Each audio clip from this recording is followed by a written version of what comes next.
안녕하세요, 태산입니다. 집에서 누워 지낸 지 벌써 3개월이 됐습니다. 가게 문을 닫은 뒤로 구직 활동을 이어왔지만 학력 조건에 부딪혀 번번이 거절당했습니다. 분명 아직 젊은 나이인데 마치 인생의 일시정지 버튼이 눌린 듯합니다. 이제는 일할 용기조차 사라졌습니다. 매일 임대방에 누워 영상만 보다가 잠들고 하루에 한 끼만 겨우 챙겨 먹습니다. 한번 일을 그만두고 나니 정말로 다시 출근하고 싶은 마음조차 들지 않습니다. 임대방에서 그저 누워있는 생활을 하며 카드 잔액이 하루하루 줄어드는 모습을 바라보고 있으면 점점 더 막막해집니다. 아직 28살인데 어느새 실패한 사람처럼 느껴집니다. 죄송하지만 혹시 저에게 밥 한 끼 사 먹을 수 있도록 30 위안만 잠시 빌려주실 수 있는 분 계실까요? 하루 종일 아무것도 먹지 못해서 너무 배가 고픕니다. 정말 간절한 마음으로 부탁드립니다. 오늘은 제가 실직한 후 이 원룸에 누워 지낸 지 229일째 되는 날입니다. 많은 사람들이 궁금해합니다. 심지어는 개인 메시지로 이렇게 묻기도 하죠. 왜 고향집에 돌아가서 쉬지 않나요? 거긴 월세도 안 내도 되잖아요. 물론 고향에는 따뜻한 이불도 있고 돌봐주시는 부모님도 계십니다. 그곳에 있다면 생계 걱정도 훨씬 덜할 것입니다. 하지만 그들은 모릅니다. 겉보기엔 따뜻한 안부 인사처럼 들리는 그 말들 뒤에 얼마나 큰 보이지 않는 압력이 숨어 있는지를요. 골드미스라는 이름으로 집에서 이렇게 오랜 시간 실직한 채 머물러 있으면 어김없이 들려오는 목소리들이 있습니다. 옆집 아이는 벌써 성공했다는데 너는 대체 뭐 하고 있니? 이런 말들이 바늘처럼 촘촘히 가슴을 찌르고 숨조차 쉬기 어려워집니다. 원룸에 누워있는 삶은 조금 다릅니다. 비록 월세를 내야 하지만 이 작은 공간 안에서만큼은 내가 나 자신으로 남을 수 있는 가장 마지막 권리를 지킬 수 있습니다. 중국 경제가 계속 침체되면서 고용 상황은 갈수록 심각해지고 실업률은 끊임없이 치솟고 있습니다. 특히 청년들이 일자리를 구하는 것은 점점 더 어려워졌습니다. 그들은 더 이상 장기적인 계획을 세우지 않고 당장 살아남는 것이 주된 화두가 되었습니다. 그래서 사회관계망에서는 드러눕기 철학을 공유하는 모습이 확산되고 있습니다. 일부 청년들은 생활비를 아끼기 위해 시장에서 상인들이 버리고 간 채소를 주워다 식재료로 삼기도 합니다. 현재 선전, 북경 등 일선 도시를 포함한 여러 지역에서 이른바 남은 채소 줍기 열풍이 불고 있습니다. 저는 지금 42살입니다. 취업이 정말 너무 어렵습니다. 지난 이틀 동안 면접도 보고 2차 면접까지 올라간 곳도 있었지만 결국 여러 가지 이유로 거절당했습니다. 그중 어떤 기업에서는 이런 말을 하더군요. 경험도 아주 풍부하시고 제출하신 기획안도 인상 깊었습니다. 저희도 정말 마음에 듭니다. 그런데 문제는 선생님이 이미 42살이라는 점입니다. 만약 24살이셨다면 저희가 분명 채용했을 겁니다. 사실 그런 말은 하지 않아도 되잖아요. 이미 불합격이라는 결과만으로도 충분히 아프고 무력한데 굳이 나이를 이유로 삼는 말을 덧붙이는 건 누군가의 시간을 가볍게 다루는 일처럼 느껴집니다. 블로거는 이렇게 말했습니다. 지금 사회는 35세 이상에게는 일할 기회를 주지 않고 그들이 실직한 후에는 할 수 있는 게 없어 그냥 멍하니 기다릴 수밖에 없는 상황이다. 그는 덧붙였습니다. 예전에는 가족 저녁상에 반찬 4가지에 국 1그릇이었지만 지금은 이미 반찬 2가지와 국 1그릇으로 줄었다. 그의 지갑에는 이제 20위안밖에 남지 않았고 도저히 버틸 수가 없어 머리에 흰머리까지 나기 시작했다고 합니다. 또 한 명의 42세 여성 블로거는 자신이 이미 8개월째 실업 상태라고 고백했습니다. 집도 없고 차도 없는 그녀는 지금 북경의 작은 셋방에서 힘겹게 생활하고 있다고 했습니다. 실업 이후 저한테 남은 건 시간이 넉넉해졌다는 것뿐이에요. 그 외의 모든 것들은 하나씩 줄어들고 있네요. 오늘은 옆 동네 시장에 다녀왔어요. 채소를 조금 사와서 오랜만에 직접 요리를 해 먹었답니다. 예전엔 국제무역센터랑 CBD 사이를 바쁘게 오가면서 몸에 꼭 맞는 정장에 하이힐까지 신고 늘 당당하게 출근했었죠. 그런데 지금의 저는 어떻게 하면 조금이라도 돈을 아낄 수 있을까만 고민하면서 살고 있어요. 요즘은 휴대폰으로 가장 가까운 시장을 검색해서 찾아가고 장을 볼 때도 직접 흥정을 시도하게 되었어요. 예전 같으면 상상도 못했던 일이에요. 배달 음식은 아예 끊었고 식당에도 거의 안 가요. 대신 매일 시장에서 채소를 사다가 집에서 조용히 밥을 해 먹고 있어요. 시장에 다녀보니까 가격도 훨씬 저렴하고 채소들도 생각보다 훨씬 신선하더라고요. 덕분에 돈도 아낄 수 있고 위생도 더 잘 챙길 수 있어서 조금은 안심이 되기도 해요. 블로거는 이렇게 말했습니다. 실직 후에는 옷도 새로 사지 않고 입을 수 있는 건 그냥 계속 입고 있다. 예전에는 항상 비싼 옷과 신발을 샀지만 지금은 편하게 입을 수 있으면 그걸로 충분하다. 둘째, 소비 수준을 낮췄다. 차도 팔아버리고 지금은 외출할 때 거의 지하철이나 버스를 타며 택시는 거의 이용하지 않고 먼 곳에 갈 일도 없다. 여행 계획 역시 전부 취소했다. 셋째, 실직 이후 5대 보험 납부도 전부 중단됐다. 예전에 헬스장이나 미용실에 충전해 두었던 회원권도 모두 취소했다. 이제는 시간이 나면 공원에서 뛰거나 집에서 에어로빅을 하고 헬스장에는 가지 않는다. 만약 실직해서 밥 먹을 돈조차 없다면 어떻게 해야 할까요? 제가 여러분께 아주 현실적이고 직접적인 방법 하나를 알려드릴게요. 집 근처 도매시장에 한번 가보세요. 거기엔 매일 상인들이 다 팔지 못한 채소나 식재료를 버리는 경우가 많습니다. 그걸 그냥 가져오면 됩니다. 이게 바로 말 그대로 영위안 쇼핑, 즉 공짜로 해결하는 생존 방식이에요. 이렇게 하면 당장 오늘 끼니 걱정은 덜 수 있지 않을까요? 어떤 분들은 그렇게까지 해야 하냐며 창피하다고 말씀하시기도 해요. 하지만 저는 이렇게 생각해요. 이미 실직했고 지금은 밥 한 끼조차 간절한 상황인데 거기서 체면이 무슨 의미가 있을까요? 창피하다는 말은 어쩌면 그 사람이 아직 충분히 배고프지 않다는 뜻일지도 모릅니다.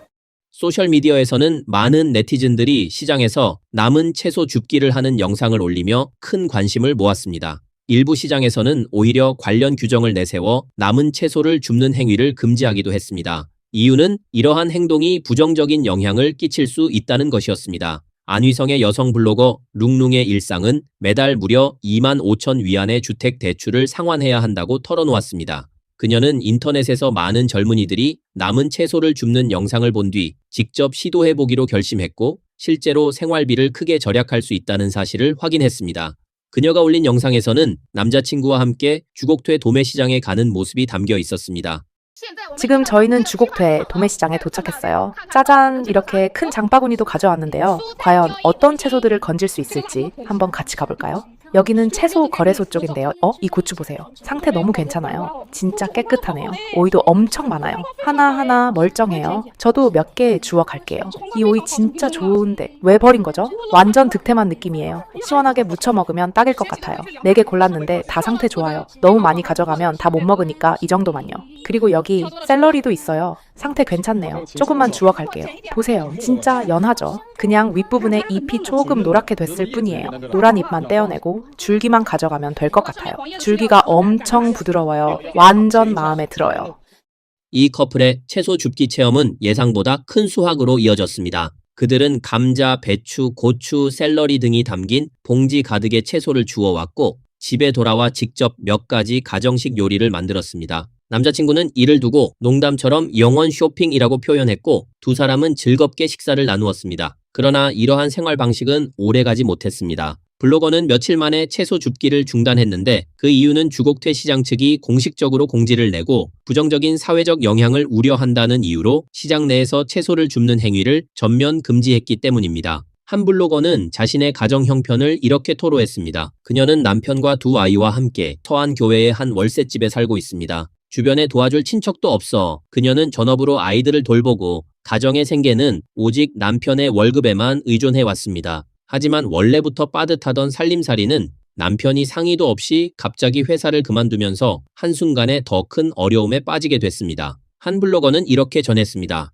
남편은 원래 건설회사에서 일했지만 올해 전반적으로 경기가 침체되면서 회사 프로젝트도 자금난에 시달렸습니다. 사장은 그 모든 압박을 직원들에게 쏟아냈고 남편은 집에 돌아올 때마다 더는 못 버티겠다고 호소했습니다. 그녀는 지금처럼 어려운 시기에는 월급이 조금 적더라도 생활을 유지하는 게 중요하다며 남편을 다독였지만 결국 지난 5월 중순 남편은 회사에 나가지 않겠다고 선언했습니다. 그 순간 그녀의 머릿속은 완전히 공백이 되었습니다. 앞으로 어떻게 살아가야 할지 매달 빠져나가는 집세와 수도세, 전기세, 게다가 큰아이의 유치원비와 둘째의 분유와 기저귀까지 감당할 수 없는 현실이 한꺼번에 밀려왔습니다. 또 다른 사례도 있습니다. 35세 블로거 한 명은 1년 2개월째 실직 상태라며 결혼도 자녀도 생각하지 않는다. 지금은 오직 어떻게 아끼고 절약할 수 있을지만 고민하며 살아간다고 토로했습니다.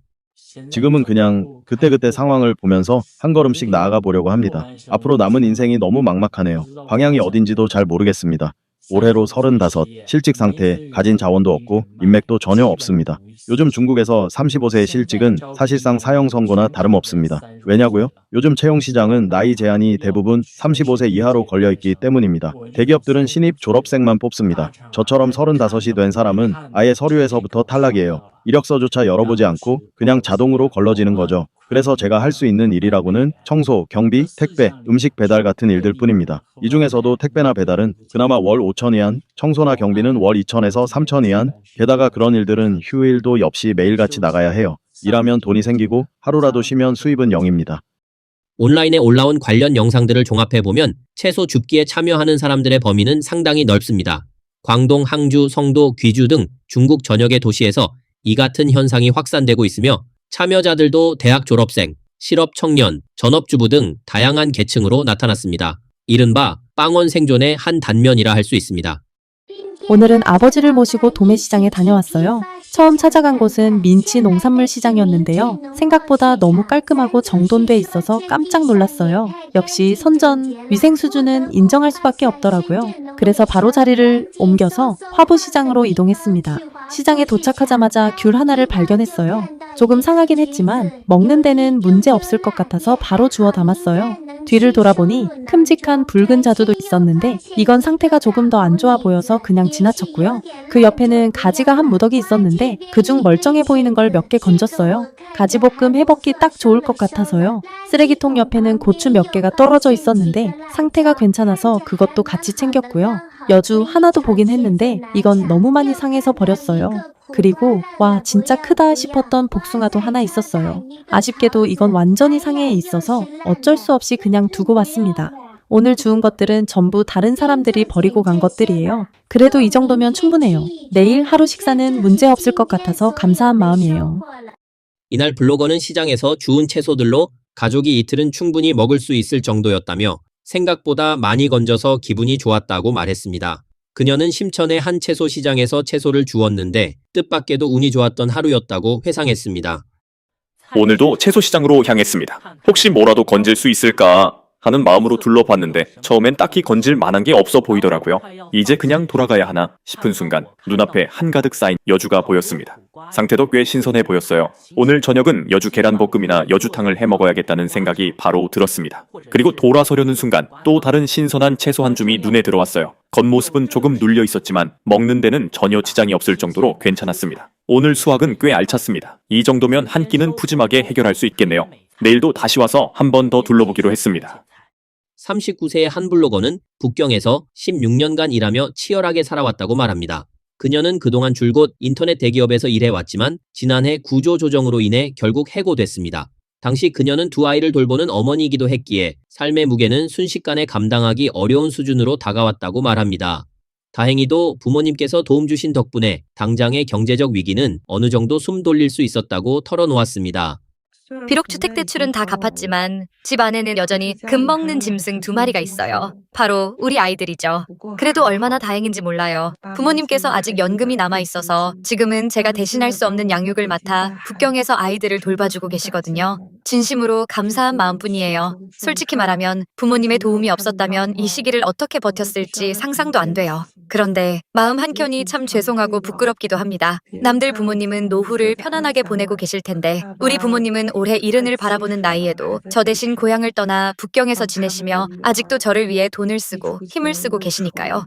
2000년대생이 퇴근 후 채소 시장에 가면 뭐라도 건질 수 있을까요? 이젠 시장에만 들어서면 마치 레이더가 켜진 것처럼 버려진 채소를 찾아 이리저리 정신없이 돌아다녀요. 멈출 수가 없습니다. 진짜로요. 오늘의 대박은 단호박에서 시작됐습니다. 가게 사장님은 단호박을 아무 망설임 없이 버렸고 저 역시 아무 망설임 없이 주워 담았죠. 이렇게 멀쩡한 단호박을 그냥 버린다고요? 너무 아깝다. 겉만 봐도 달콤한 기운이 뿜어져 나오는 게 느껴졌어요. 고민할 것도 없이 바로 주머니에 쏙 수납 완료. 무조건 수확입니다. 예전엔 솔직히 좀 그랬어요. 혹시 누가 날 보지 않을까 부끄럽기도 했죠. 그런데 이제는 딱 하나만 생각해요. 오늘은 뭘 건질 수 있을까? 단호박을 줍고 고개를 돌리는 순간 익숙한 얼굴이 반겨줬어요. 바로 피망이죠. 뜻밖의 기쁨은 이렇게 불쑥 찾아오는 거예요. 신선도 합격, 바로 낙찰. 줍다 보니 점점 더 신나고 손이 멈추질 않아요. 몇 걸음 더 갔더니 이번엔 가지 한 무더기가 눈에 들어왔어요. 조금 시들긴 했지만 먹는 데는 전혀 문제 없어요. 핵심은 딱 하나예요. 낭비 없이 실속 있게 필요한 만큼만 꼭 필요한 만큼만 챙깁니다. 블로거는 주워온 고추로 고추 잡채 스타일의 볶음 요리를 해 먹을 계획이었습니다. 그러던 중 상추 몇 장과 갈라진 수박 2통까지 추가로 건졌습니다. 그녀는 오늘은 정말 운 좋은 날이라며 웃어 보였습니다. 가방 가득 채워진 채소와 과일을 내려다보며 오늘은 진짜 절약한 하루였어요. 행복도 2배가 된 것 같아요. 라고 말했습니다. 90년생 엄마의 도매시장 영위안 쇼핑 하루가 시작됐습니다. 과연 오늘은 어떤 수확이 있었을까요? 시장에 들어서자마자 부추 한 상자가 눈에 들어왔어요. 다발로 묶인 채 버려져 있었는데 그 중에서 상태 좋은 한 단을 골랐어요. 오늘 저녁은 부추 달걀볶음으로 정했습니다. 많진 않지만 한 끼 식사엔 딱 좋더라고요. 모퉁이를 도니 신선한 꽈리고추가 보였고 속까지 살펴보니 상태가 아주 좋아서 전부 챙겨왔습니다. 어제 주워왔던 껍질, 얇은 풋고추가 정말 맛있었거든요. 물론 저는 채소를 줍는다고 해서 아무거나 주워 먹진 않아요. 제가 좋아하는 것만, 그리고 괜찮은 것만 고릅니다. 오늘도 제법 괜찮은 2개 제대로 건져냈어요. 또 다른 블로거는 최근 공장에서 12일 동안 일했지만 임금을 단 한 푼도 받지 못했다고 말합니다. 그는 현재 실직 상태로 집에 머무르고 있으며 이런 상황이 너무나도 허무하고 막막하다고 토로했습니다.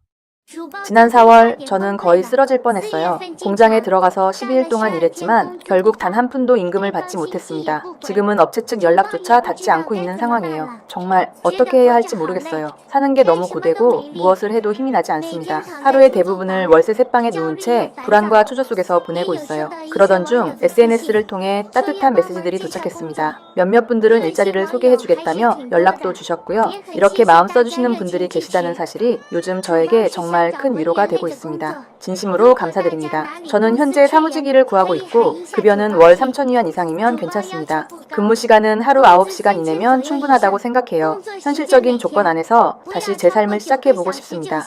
이 블로거는 최근 태원의 제1채소 도매시장을 찾아 또 한 번 채소 줍기에 나섰습니다. 직장이 없는 80년생인 저도 이제는 채소를 주우러 왔습니다. 어라? 이런 녹색까지는 처음 보네요. 빨리요. 당신도 하나 주어요. 오늘 건질 게 좀 있을지도 모르겠어요. 이건 부추네요. 하지만 썩은 부추는 과감히 패스. 상태 좋은 거 3개면 충분할 것 같아요. 여기 고추랑 토마토도 잔뜩 있어요. 근데 이건 주워도 되는 건지 조금 망설여지네요. 아, 여긴 표고버섯도 쌓여 있네요. 근데 상태가 영 안 좋아요. 이건 안 되겠어요. 토마토도 많이 상했네요. 아깝지만 역시 그냥 두는 게 맞겠죠. 블로거는 오늘이 첫 채소 줍기 경험인데 예상보다 꽤 많이 건졌다면서 하루 3끼 다 먹고도 남을 정도라고 말했습니다. 처음엔 막막했지만 이 정도면 나쁘지 않은 시작이라는 게 그녀의 소감이었습니다. 이 블로거는 밤 10시가 넘은 시간, 집이 아닌 농산물 시장으로 향했습니다. 대부분의 사람들이 하루를 마감할 시간, 그녀는 하루 먹고 살 채소를 찾아 어둠 속을 걷고 있는 것입니다. 와, 여긴 정말 북적북적하네요. 지금이 밤 10시인데 제가 너무 일찍 온 걸까요? 사람이 너무 많아서 도대체 어디서부터 손을 대야 할지 모르겠어요. 분위기상 채소를 줍기엔 조금 민망하네요. 아무래도 오늘은 시간을 잘못 맞췄나 봐요. 정말 민망해서 선뜻 줍지를 못하겠어요. 혹시 누가 좀 알려줄 수 있을까요? 이 돈과 주워도 되는 건가요? 괜히 손도 못 대고 계속 망설이게 되네요. 이 피망은 괜찮은데. 아, 이건 안 되겠어요. 상했네요. 이건 괜찮아 보여요. 아주 깨끗하네요. 오, 이것도 상태 좋아요. 조심조심 하나씩 담다 보니까 어느새 저도 제법 수확을 했네요. 요즘의 실업 사태는 1998년 구조조정 당시와는 전혀 다릅니다. 그때와 지금의 가장 큰 차이는 바로 빚이에요. 그 시절의 노동자들은 부채가 거의 없었습니다. 주택 대출도 없었고 자동차 할부도 없었고 신용카드나 화베이 같은 개인 대출도 없었죠. 그래서 마음만 먹으면 노점 장사든 고철 수거든 뭐라도 하면서 굶지 않고 버틸 수 있었습니다. 하지만 지금은 다릅니다. 집값, 차 할부값, 아이들 학비까지 우리 삶 곳곳에 누적된 빚이 사람을 짓누릅니다. 실직이라는 건 단지 밥을 못 먹는 수준이 아니라 전체 생존 시스템이 무너지는 일이 되어버렸어요. 직업을 전환하라고요? 90년대 구조조정 때는 대부분 노점을 시작해 생계를 이어갔습니다. 그땐 옷이나 잡화 같은 걸 길거리에서 팔면 적어도 생활은 가능했으니까요. 하지만 지금은 노점을 펴기도 전에 도시관리가 달려옵니다. 그리고 이미 온라인 쇼핑, 전자상거래, 라이브 커머스가 거리를 떠나기 전부터 시장을 다 장악해버렸죠. 이제는 그마저도 우리 몫이 아닙니다. 사장님, 저 이 샐러리 혹시 주실 수 있으세요? 이거 양상추 샐러리 맞죠? 와, 이렇게 싱싱한데 정말 안 가져가신다고요? 진짜요? 어머, 여기 일미콩도 있어요. 이렇게 멀쩡한데 왜 다들 안 가져가시는 거예요? 이거 보세요. 뿌리까지 달려 있어요. 이건 심으면 다시 자랄 수도 있겠는데요? 내 절친은 이걸로 다음 생까지 먹을 샐러리 확보 완료입니다. 이거 괜찮죠? 네, 괜찮아요. 그럼 2개 주세요. 좋아요. 2개 가져갈게요. 감사합니다, 사장님.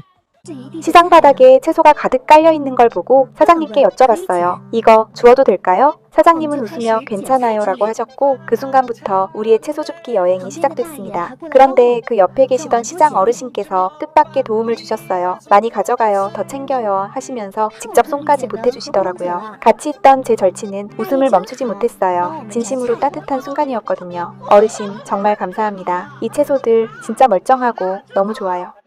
최근 인터넷상에서는 이른바 채소 줍기 열풍이 커다란 화제를 모으고 있습니다. 많은 누리꾼들이 각자의 경험과 생각을 공유하며 활발한 토론을 이어가고 있습니다. 이거 정말 실용적인 방법이에요. 장보는 비용 많이 줄일 수 있잖아요. 진짜 알뜰하게 잘 사는 법이라고 생각해요. 어떤 이는 혼자 가기 좀 쑥스럽다며 함께 갈 사람을 찾는 글을 올리기도 했습니다. 같이 갈 분 없나요? 팀 짜서 가면 좋겠어요. 하지만 이 열풍의 이면에는 삶의 절박함과 체면의 무게가 동시에 깔려 있습니다. 한 누리꾼은 이렇게 고백합니다.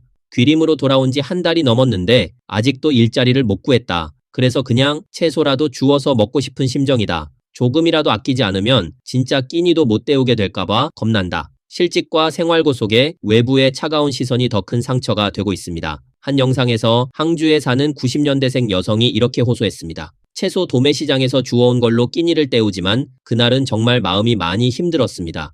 남들의 시선을 의식하지 않으려 해도 쉽지 않았습니다. 집에 돌아와 한참 동안 눈물을 참지 못했습니다. 우리는 그저 남은 채소를 주웠을 뿐인데 왜 인격적인 모욕까지 감수해야 합니까?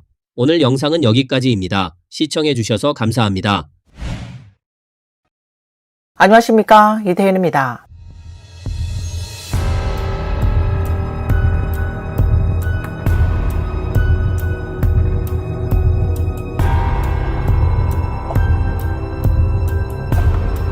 这鱼怎么这样？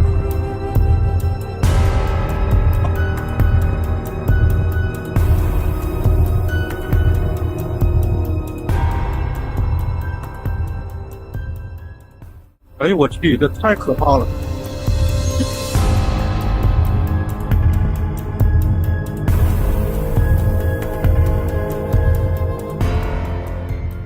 我妈呀，压力！这啥情况哦？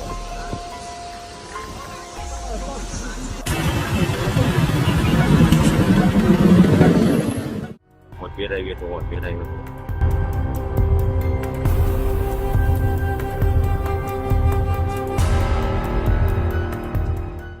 이거 봐. 딱 저기만 구름이 떠 있어.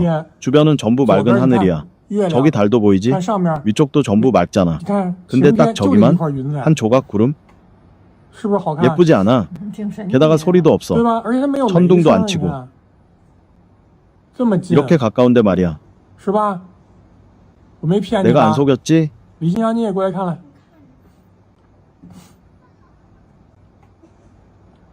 뭔가 요괴라도 나올 것 같은 분위기야. 진짜 예쁘다, 진짜. 며칠 전부터 북경 하늘에 충격적인 광경이 펼쳐졌습니다. 국제무역상권부터 이화원까지 북경 전역의 상공이 기이한 구름층에 완전히 뒤덮인 것입니다. 하늘을 가득 메운 이 구름들은 알갱이처럼 뭉쳐진 특이한 형태로 마치 SF 영화 속 장면을 연상시킨다는 반응이 이어졌습니다. SNS와 온라인 커뮤니티에는 하늘을 찍은 사진과 영상이 빠르게 확산되었고 일부 네티즌들은 요괴라도 나타난 거 아니냐는 농담 섞인 반응도 보였습니다. 하지만 단순한 감탄을 넘어 불안과 공포를 호소하는 시민들도 적지 않았습니다. 한 북경 시민은 오늘 하늘이 정말 무서웠다. 압도적인 구름이 악마의 눈 같았다며 불안감을 드러냈습니다. 또 다른 누리꾼은 오늘의 하늘은 마치 분노한 듯했고 무언가 큰일이 벌어질 것 같은 느낌이 들었다라고 말했습니다. 일각에서는 이건 자연재해의 전조가 아닐까? 혹은 대흉조의 징조, 하늘이 마치 바다처럼 뒤집히는 것 같았다라는 해석까지 등장했습니다.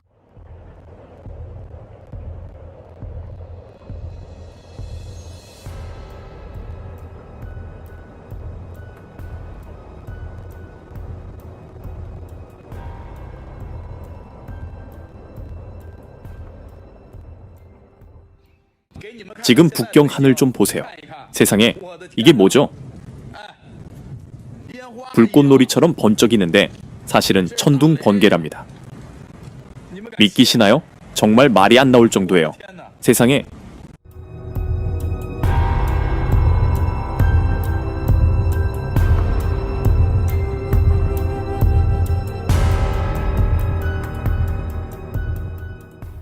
중국 한 지역에서 포착된 극심한 번개 폭풍이 온라인을 뜨겁게 달구고 있습니다.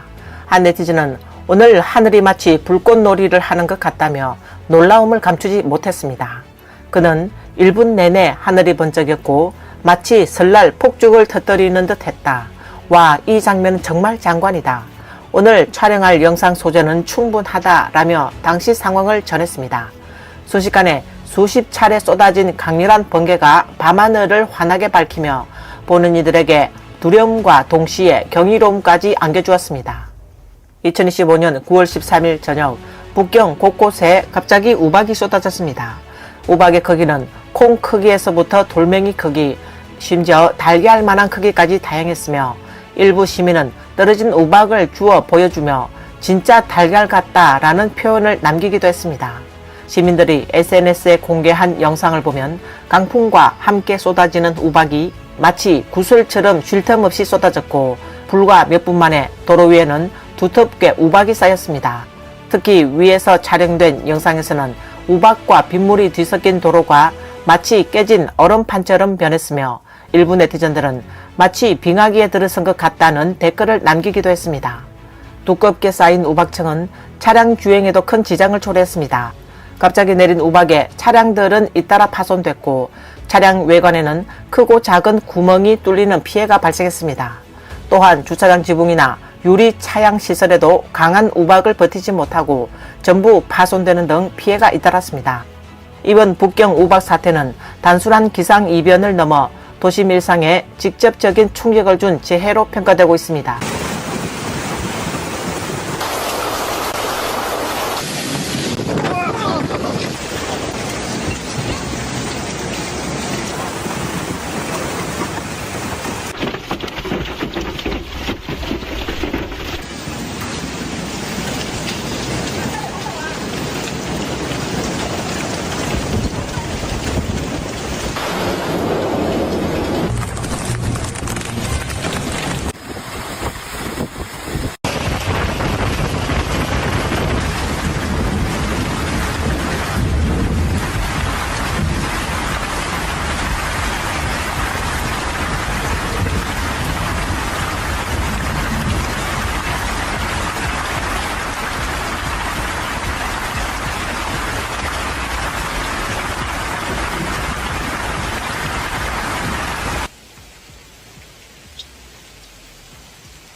이런 건 진짜 보기 드문 광경이네요. 살면서 이렇게 큰 우박은 처음 보는 것 같아요.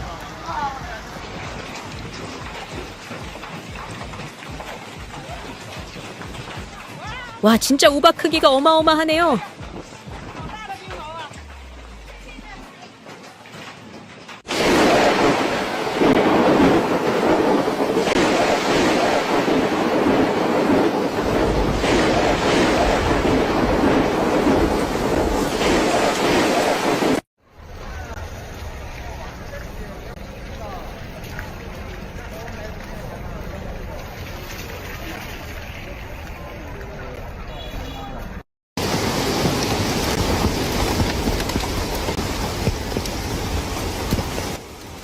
이게 무슨 날씨예요?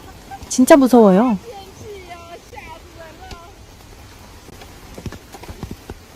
너무 무서워요, 정말.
한 네티즌은 오늘 아침 6시 30분 휴대전화 온도계는 18도가 표시되어 있었다. 속담에 가을 장마가 길면 찬기운이 따른다고 했는데 어젯밤 북경에선 무려 5분간 갑자기 우박이 내렸다. 양도 많았고 우박 크기 또한 상당히 컸다. 도로에는 우박으로 인해 잎이 떨어지고 버점나무 열매도 마구 떨어져 있었다. 주변에는 차도 많이 세워져 있었는데 과연 이 차량들이 자연의 시험을 버텨냈을까? 이 차량은 확실히 파손된 것 같다. 우박에 맞아 찌그러진 흔적이 보인다 라고 전했습니다. 중국 민간에는 예부터 천상에 이상이 있으면 지상에 요괴가 나타난다는 말이 전해집니다. 최근 들어 중국 각지에서 잇따라 목격되고 있는 기이한 자연 현상들은 사람들의 불안감을 더욱 증폭시키고 있습니다. 한 네티즌은 올해 중원절 이튿날 밤 하늘에 혈혈이 떴었다. 그리고 그날 이후 전국 곳곳에서 기이한 현상들이 잇따라 벌어지고 있다라고 전했습니다. SNS와 쇼츠 영상 플랫폼에는 이상한 사건을 기록한 영상이 연일 올라오고 있습니다. 사천, 하늘을 맴도는 새떼, 하북, 수면 위로 떠오른 죽은 물고기떼, 천진, 도심에 나타난 개구리떼, 하남, 이례적인 비행 곤충, 광주, 도로 위를 가로지르는 뱀들, 북경, 도발성 우박 폭격, 연태, 도심을 침투한 개떼, 호남, 대규모 메뚜기떼, 개미들의 대이동까지 정말로 소름 끼칠 정도로 기괴하다고 말합니다. 세사극공, 즉 곱씹을수록 섬뜩하다고 말했습니다.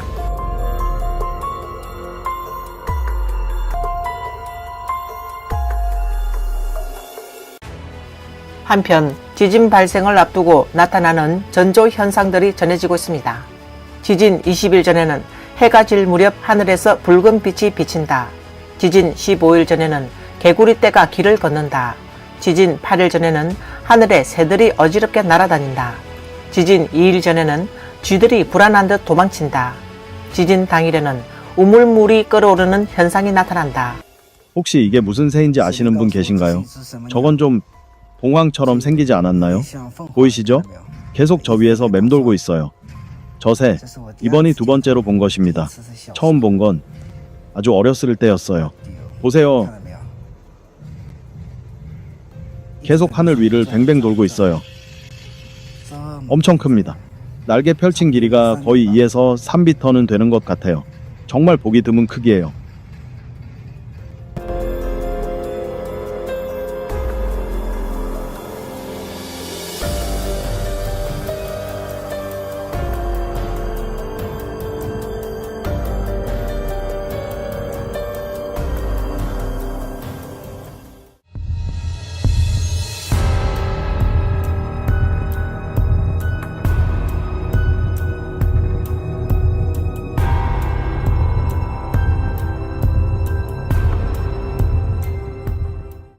上面的小青蛙太吓人了。你这说翻船不翻船？公园道上的小青蛙，你家里拿簸箕往外扫是什么呀？你说一扫扫一堆扔出来，压死多少不？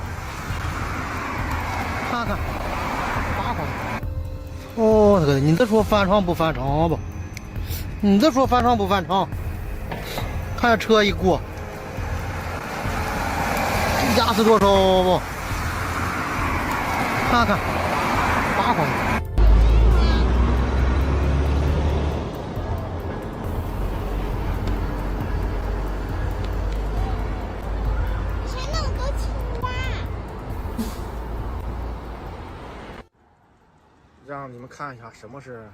여러분, 이게 바로 이른바 두꺼비 재앙입니다. 지금 도로를 보세요. 빽빽하게 깔린 게 전부 두꺼비예요. 저것 좀 보세요. 틈새마다 파고들고 잔디밭이든 큰 길이든 어디든지 두꺼비가 가득합니다. 온통 벌레들입니다. 어디를 봐도 전부 벌레뿐입니다. 이거 대체 무슨 상황이에요?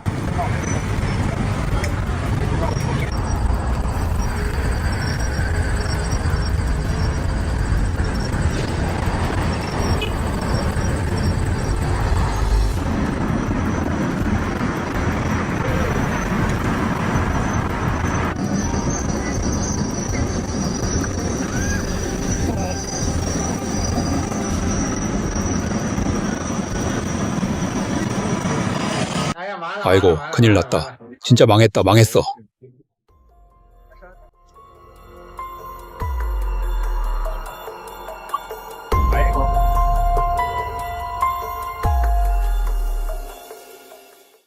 이게 대체 무슨 현상이죠? 하늘에 떠 있는 게 구름 같지가 않은데요. 혹시 이거 뭔지 아시는 분 계신가요?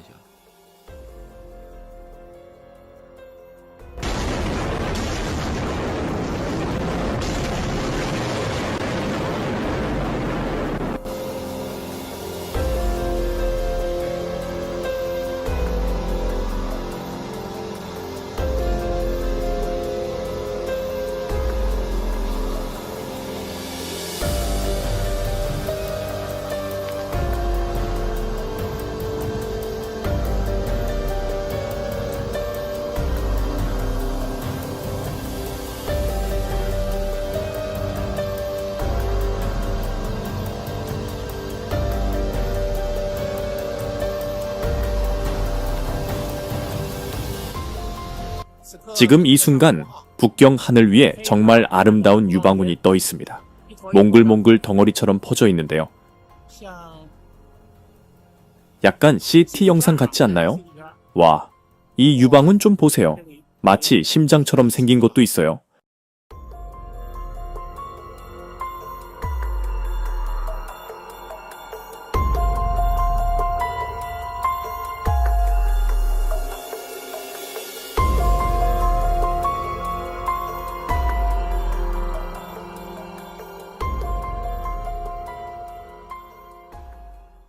오늘 뉴스는 여기까지입니다. 시청해주셔서 감사합니다. 안녕하십니까, 이태현입니다. 상해에 계신 분들, 혹시 지금 집 근처 부동산 중개업소 아직 문 열려 있나요? 요즘 중개업계가 사실상 집단 탈출 수준의 혼란에 빠졌다는 이야기가 들려오고 있어요. 폐각과 영가 같은 대형 브랜드도 대규모 정리해고와 매장 철수에 들어갔다는 소식이 계속 이어지고 있고요. 특히 상하이 지역에서는 약 10,000명 가까운 인원이 해고됐다는 말까지 돌고 있습니다. 업계 전체가 지금 마치 팔 하나 자르고라도 살아남겠다는 식의 극단적인 생존 시도에 들어간 것처럼 보입니다. 불안이 퍼지는 속도가 너무 빠르고 그 공기가 현장 전체를 짓누르고 있는 느낌이에요.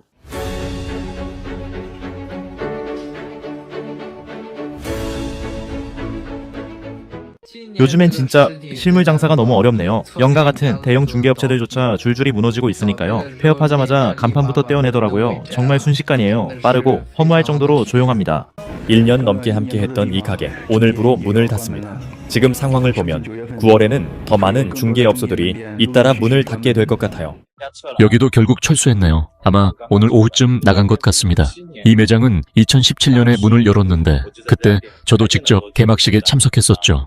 2018년 초에는 여거랑 방우도 들어섰고요. 중원은 이미 떠났고 지금은 영하까지 철수했습니다. 저 코너에 있던 아에아가까지 나가면서 결국 이 거리에 있던 대형 부동산 중개업체 3곳이 모두 사라지게 됐습니다. 중개업 진짜 쉽지 않습니다. 상장사인 아에아가조차도 결국 폐업했으니까요.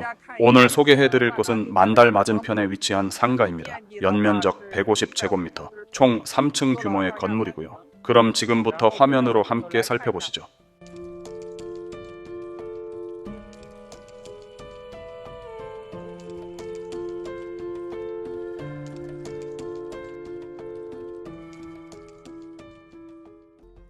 중국 부동산 시장이 계속 바닥을 치면서 부동산 중개업계도 거대한 충격을 맞고 있습니다.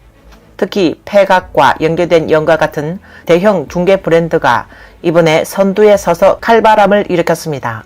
긴급하게 점포를 닫고 대규모 정리해고에 나선 것입니다. 상해 한 지역만 보더라도 단 일주일 사이에 중개점 3곳이 문을 닫았습니다. 또한 전해지는 소식에 따르면 상해에서만 약 1만 명이 해고됐다고 합니다. 비록 이 숫자는 공식 확인되지 않았지만 현지 시장 관계자들의 체감과 상당히 일치한다는 평가가 나오고 있습니다. 이 장면이야말로 중개업이 얼마나 힘든지를 보여줍니다. 지금 밤 10시가 넘었는데도 아직 퇴근하지 못한 채 거리에서 중개 생방송을 이어가고 있어요. 요즘 경쟁이 정말 심합니다. 저기 또 한 명이 돌아오고 있네요. 앞에도 또 한 명. 거리 곳곳이 이렇게 생방 중개자들로 가득합니다. 정말 쉽지 않은 상황입니다. 못하겠어요, 여러분. 진짜 못해먹겠습니다. 7년 넘게 버텼지만 결국은 접기로 했습니다. 이 벽에 걸린 액자들 전부 예전 고객들이 남기고 간 인정과 감사의 기록이에요. 저도 한때는 이 일에 자부심이 있었죠. 그런데 지금은 그걸 바라볼 힘도 없습니다. 이 시장 너무 힘듭니다. 정말 별의별 압박이 다 있어요. 내부 경쟁도 외부 경쟁도 끝이 없고요. 심지어 무책임한 개발사들까지 상대해야 합니다. 회각 가맹으로 일하면서 고객분들께 잘해드렸다고는 생각하지만 솔직히 말 못할 일들도 많았습니다. 중개라는 건 결국 서비스를 파는 일인데 책임은 고스란히 우리 몫이에요. 고객이 집에 만족해도 집주인이 급하게 팔아야 해도 정작 거래 자체가 막혀버리면 우리는 아무것도 할 수 없습니다. 그런 상황이 반복되면요, 진짜 말문이 막힙니다. 보세요, 상해 강교이촌의 한 집주인이 70.56제곱미터짜리 집을 180만 위안에 내놓으려 했습니다. 그런데 부동산 플랫폼 측에서 가격이 안 맞는다며 아예 등록 자체를 거절했습니다. 180만도 거부, 182만도 거부, 185만도 역시 거부당했습니다. 결국 집을 등록하려면 최소 190만 위안 이상이어야 한다는 말도 안 되는 조건을 통보받았어요. 집주인이 자기 집을 얼마에 팔든 그건 본인의 결정이어야 하는데 지금은 플랫폼이 가격까지 통제하는 이상한 구조가 되어버렸습니다. 일각에서는 북경, 상해, 광주, 심천 등 중국 4대 일선 도시에서 몇몇 대형 부동산 중개 회사들이 시장 거래량의 80% 이상을 사실상 독점하고 있다고 지적합니다. 부동산 중개업의 생존은 직접적으로 시장 거래량에 달려 있습니다. 그런데 현재 상해의 중고주택 시장은 거래량이 바닥 수준에 머물고 있으며 집값 역시 지속적으로 하락해 이른바 무릎 베기, 즉 3분의 1 수준까지 떨어진 상황입니다. 전문가들은 주택 보유자들에게 경고합니다. 집값 폭락은 이미 현실화되고 있으며 지금이라도 집을 팔 수 있다면 운이 좋은 편입니다. 만약 거래 유동성이 완전히 사라진다면 이는 전례 없는 재앙으로 이어질 것이라고 말합니다. 무엇보다 중국인의 전체 자산 중 70%가 부동산에 묶여 있다는 점에서 충격은 더욱 클 수밖에 없습니다. 여기 바로 이 아파트 4층입니다. 말 그대로 뼈가 보이도록 깊게 잘린 겁니다. 원래는 3룸 구조였고 한때 300만 위안이었지만 지금은 200만 위안도 안 됩니다. 150만 위안을 버는데 얼마나 걸릴지는 모르겠습니다. 하지만 그걸 잃는 데는 단 15일이면 충분했습니다. 지난달 말 한 고객이 이 집을 보고 마음에 든다며 바로 계약하겠다라고 했습니다. 제가 며칠만 더 기다려보자고 말렸지만 왜 그렇게 서둘렀는지 모르겠어요. 결국 지금은 150만 위안이 그냥 날아가 버렸습니다. 산지 15일도 안 돼서요. 단 15일 만에 150만 위안 가까운 손해를 본 겁니다. 이건 정말 누구라도 반년은 우울하게 살 수밖에 없는 상황입니다. 저는 결국 대출 상환 중단을 선택했습니다. 430만 위안에 샀던 집이 지금은 200만 위안 수준까지 폭락했거든요. 상해 집값도 반토막 날 수 있느냐고요. 네, 여긴 분명히 상해입니다. 제가 산 집은 청포구에 있고 저는 소프트웨어 엔지니어였고 아내는 영업직이었습니다. 우리 부부의 연소득은 약 30만 위안 정도였고 양가 부모님의 도움을 받아 계약금을 마련해 집을 샀습니다. 매달 13,000위안에 대출 상환액도 처음엔 감당할 수 있었어요. 그런데 예기치 않게 아내는 임신으로 회사를 그만두게 됐고 저는 바로 해고를 당했습니다. 그렇게 우리 부부는 동시에 실직자가 됐습니다. 보도에 따르면 한 남성은 아직 실직 상태에서 새로운 일자리를 찾지 못한 가운데 자신이 보유한 주택의 가격이 430만 위안에서 200만 위안으로 폭락했다고 전했습니다. 무려 절반 이상이 증발한 것입니다. 그는 단순히 230만 위안이 사라진 것이 아니라 남아있는 280만 위안의 대출도 은행에 갚아야 한다며 집을 팔아도 빚을 다 갚을 수 없어 80만 위안의 차익이 남는 상황이라고 토로했습니다.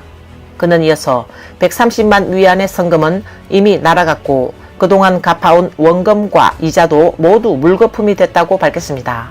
처음에는 주택을 포기하고 은행에 넘기려 했지만 연체 20일이 지나자 은행으로부터 강제 상환 독촉 전화를 받았고 결국 6개월 뒤 은행이 소송을 제기했습니다. 해당 주택은 법원 경매에 넘어가 불과 150만 위안에 낙찰됐습니다. 법원은 이 남성에게 여전히 130만 위안의 차익과 변호사 비용, 소송 비용, 연체 이자 등 각종 비용을 모두 상환해야 한다고 판결했습니다. 또한 그는 공식 블랙리스트에 올라 신용불량 기록까지 남게 됐습니다. 그는 끝내 깊은 한숨을 내쉬며 이렇게 토로했습니다. 우리 인생은 그 집을 산 그 순간부터 완전히 무너졌습니다. 중산층은 지금 집을 팔아 현금으로 바꾸고 부채를 줄이려 하고 있습니다. 하지만 문제는 시장에 나온 매물들이 전부 비슷한 사정의 집주인들이라는 겁니다. 다들 먼저 팔고 빠져나가고 싶어 하다 보니 가격은 계속 떨어지고 결국 가격 폭락 도미노가 시작되고 있습니다. 구매자들 역시 이 상황을 잘 알고 있습니다. 수많은 매물이 쏟아지는 데다 그마저도 가격을 계속 낮추고 있다면 지금 이 상황에서 매수에 나설 사람은 거의 없습니다. 결국 시장 참여자 모두가 더 떨어지겠지 하며 관망하고 있습니다. 과거에는 기존 집을 팔고 신축을 사는 구조가 일반적이었지만 이제는 기존 집조차 팔리지 않고 새 집은 가격이 너무 높아 엄두도 내기 힘든 상황입니다. 그나마 간신히 헌 집을 매각한 경우에도 대부분 예상보다 훨씬 낮은 가격에 팔릴 수밖에 없습니다. 지역을 가리지 않습니다. 상하이든 선전이든 베이징이든 어느 도시든 상황은 비슷합니다. 지금의 중산층은 자산 붕괴를 막기 위한 전면적인 보이전에 들어간 상태입니다. 하지만 상황은 심각합니다. 팔지 않자니 시세 하락이 눈에 밟히고 팔자니 가격이 너무 낮아 마음이 찢어집니다. 이것이 지금 중국 중산층이 직면한 참혹한 현실입니다. 중산층이 프롤레타리아가 됐습니다. 이게 아마도 가장 현실적인 실업 상태일 겁니다. 상해에 사는 한 44세의 중산층 남성은 현재 실직 상태로 벌써 4개월째 버티고 있습니다. 그가 말하길 실직 이후에 여유로워진 건 시간밖에 없습니다. 그 외의 모든 것은 하나씩 줄어들고 있어요. 생활을 유지하기 위해 그는 모든 불필요한 지출을 즉시 중단했습니다. 집에서 부르던 가사도우미는 해고했고 이제는 스스로 청소합니다. 배달 음식은 끊고 직접 시장에 가서 장을 보고 요리를 합니다. 옷은 새로 사지 않고 담배도 완전히 끊었습니다. 그는 조금이라도 줄일 수 있는 지출은 다 줄이고 있습니다. 거리가 멀지 않으면 무조건 걸어 다니고 아니면 지하철이나 공유 자전거를 이용합니다. 하지만 그보다 더 중요한 결정은 따로 있습니다. 바로 집을 파는 것입니다. 그는 지금 당장 현금이 필요합니다. 그런데 상해의 집값은 계속해서 떨어지고 있죠.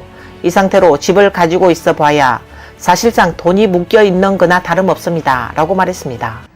어제 금오래가 문을 닫았다는 소식을 봤어요. 처음엔 믿기지 않았죠. 설마 했는데 오늘 아침에 직접 매장에 가보니까 진짜 문이 닫혀 있더라고요. 진짜로요. 정말 문을 닫았어요.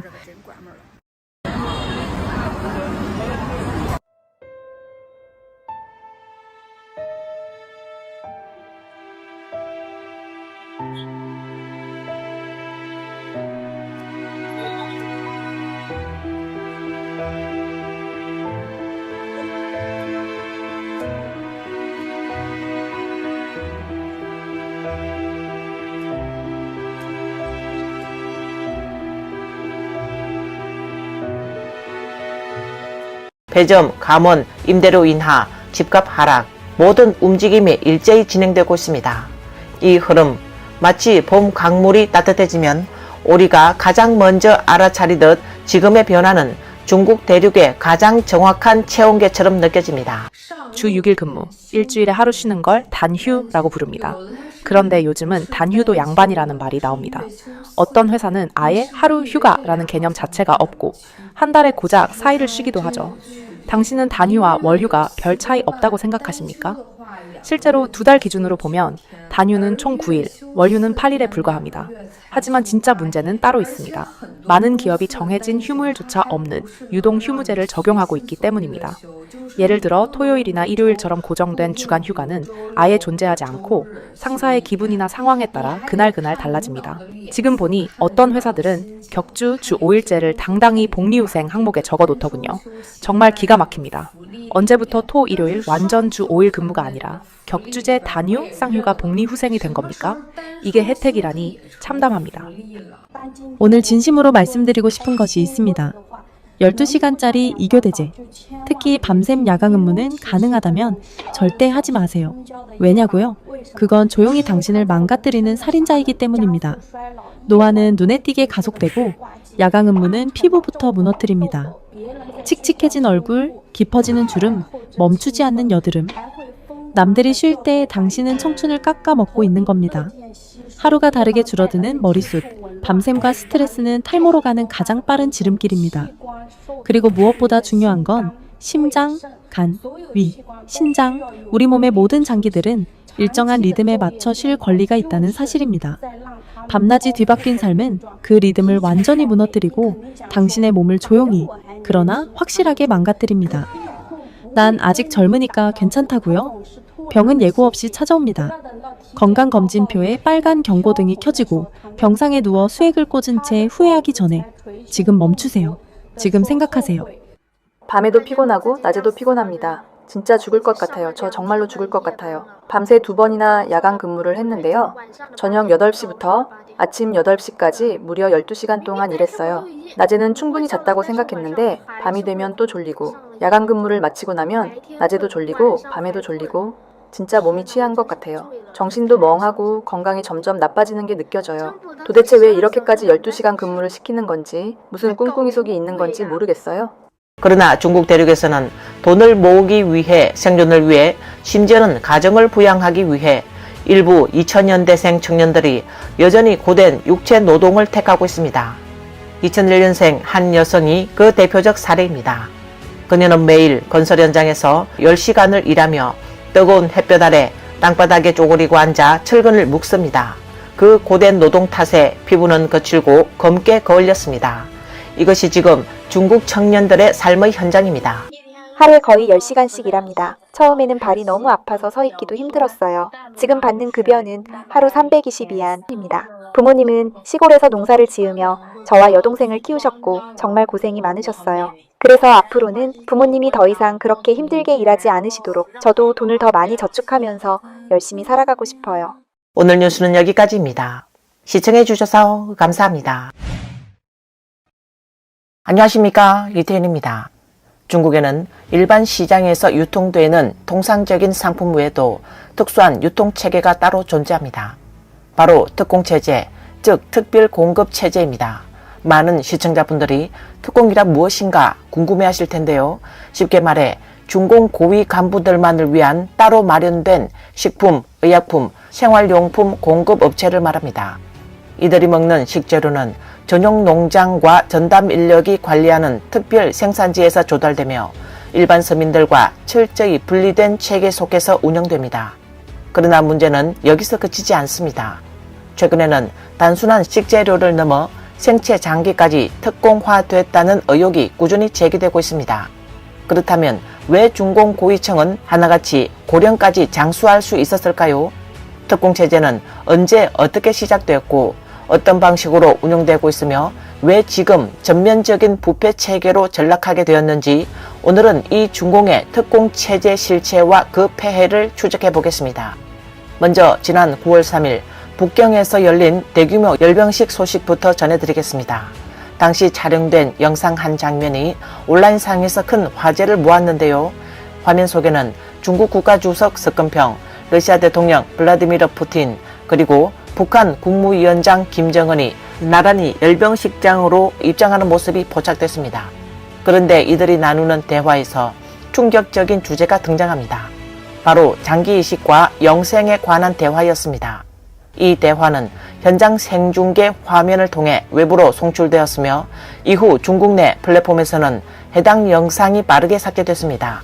그러나 이미 해외 언론과 매체들이 해당 장면을 캡처 보관한 뒤여서 관련 내용은 순식간에 퍼져나갔고 전 세계 언론과 여론에 뜨거운 관심을 불러일으켰습니다. 지난 수십 년 동안 생명공학은 끊임없이 발전해왔으며 앞으로는 장기 이식이 계속 이루어질 것이고 사람들은 점점 더 젊어지며 심지어 영생에 이를 수도 있을 것입니다. 어떤 이들은 이번 세기 안에 인간이 150세까지 살게 될 수도 있다고 예측하고 있습니다. 영상 화면에는 석근평이 직접 언급한 인류 150세 목표는 결코 근거 없는 말이 아니었습니다. 왜냐하면 지금으로부터 60여 년 전 중공은 이미 981 수뇌부 건강공정이라는 계획을 시작했기 때문입니다. 이 프로젝트는 중국의 최고 수준 병원, 중국인민해방군, 군사의학과학원 등의 기관들을 통합하여 고위급 건강관리, 노화억제, 만성질환 관리, 종양 예방 및 치료, 그리고 장기기능 재생 등의 체계를 구축했습니다. 981 공정은 총 3가지 구성 요소로 이루어져 있습니다. 1. 건강정진, 2. 청춘회복, 3. 150세 장수 공정, 즉 중공 지도자들의 수명을 150세까지 연장하는 것을 목표로 하는 것입니다. 그리고 실제로도 중공 최고위층 인사들이 동시대의 대부분 중국인들보다 훨씬 더 오래 살았다는 사실이 이를 입증해주고 있습니다.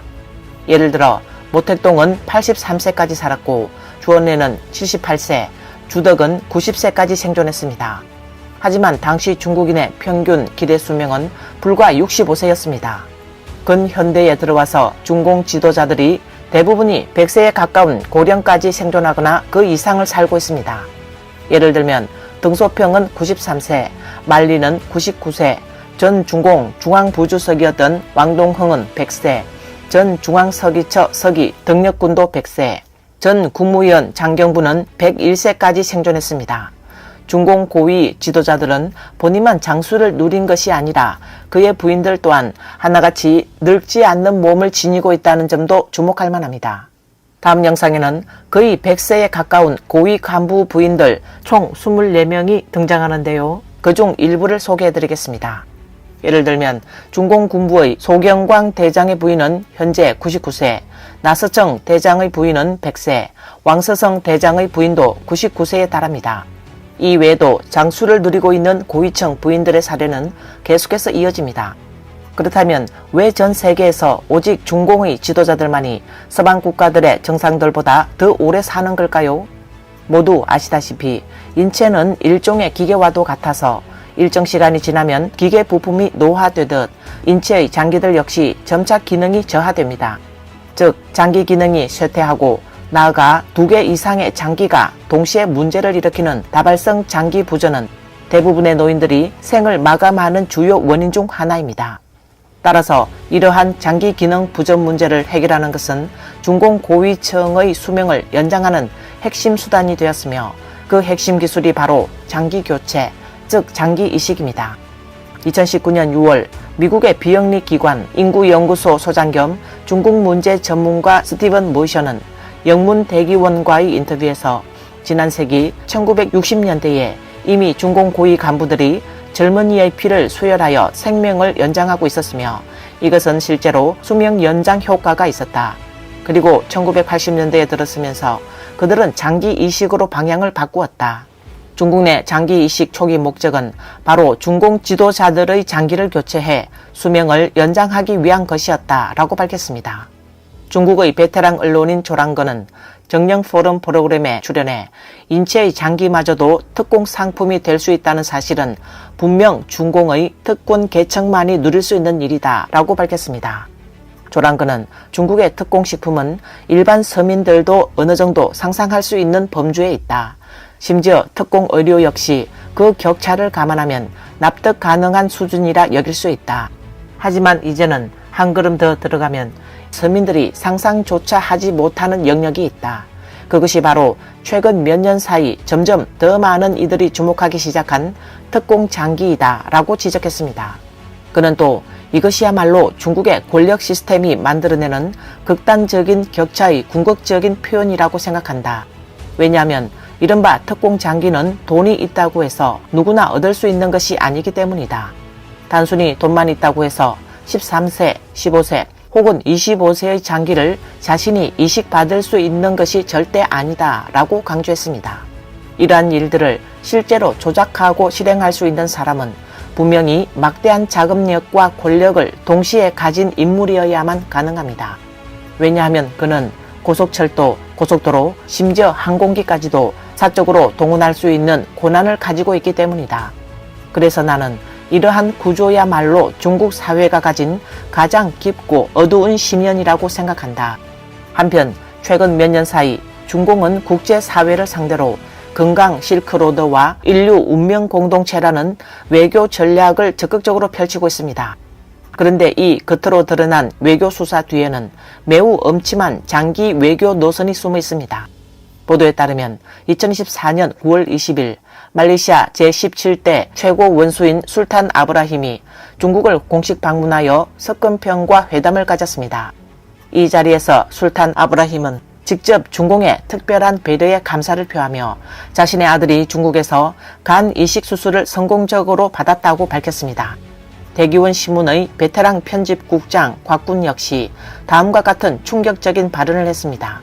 그는 홍콩 신화사 소속 일부 고위 관료들이 통일 전선 활동의 일환으로 홍콩 재벌들에게 특공 장기를 제공해왔다는 것입니다. 또 곽군은 제가 홍콩에 있을 때 이미 잘 알고 있었습니다.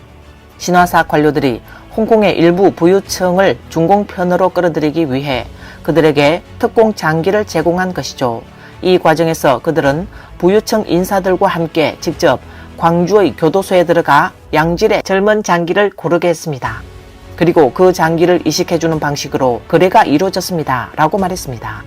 그녀는 그래서 결국 중요한 정치적 순간마다 이 재벌들이 중공 편에 서서 발언하는 이유도 여기에 있습니다. 이런 식의 특공 장기 제공은 홍콩 재벌들 뿐만 아니라 일부 외국 정치 지도자들에게까지 편의를 제공해 온 수단이었습니다. 라고 덧붙였습니다. 한쪽에서는 중공 고위 간부들이 모두 장수한다는 현실이 있습니다. 그러나 다른 한편에서는 최근 중국 대륙, 특히 사회관계망 플랫폼 곳곳에서 실종 인구가 늘어나고 있다는 충격적인 소식이 끊임없이 올라오고 있습니다.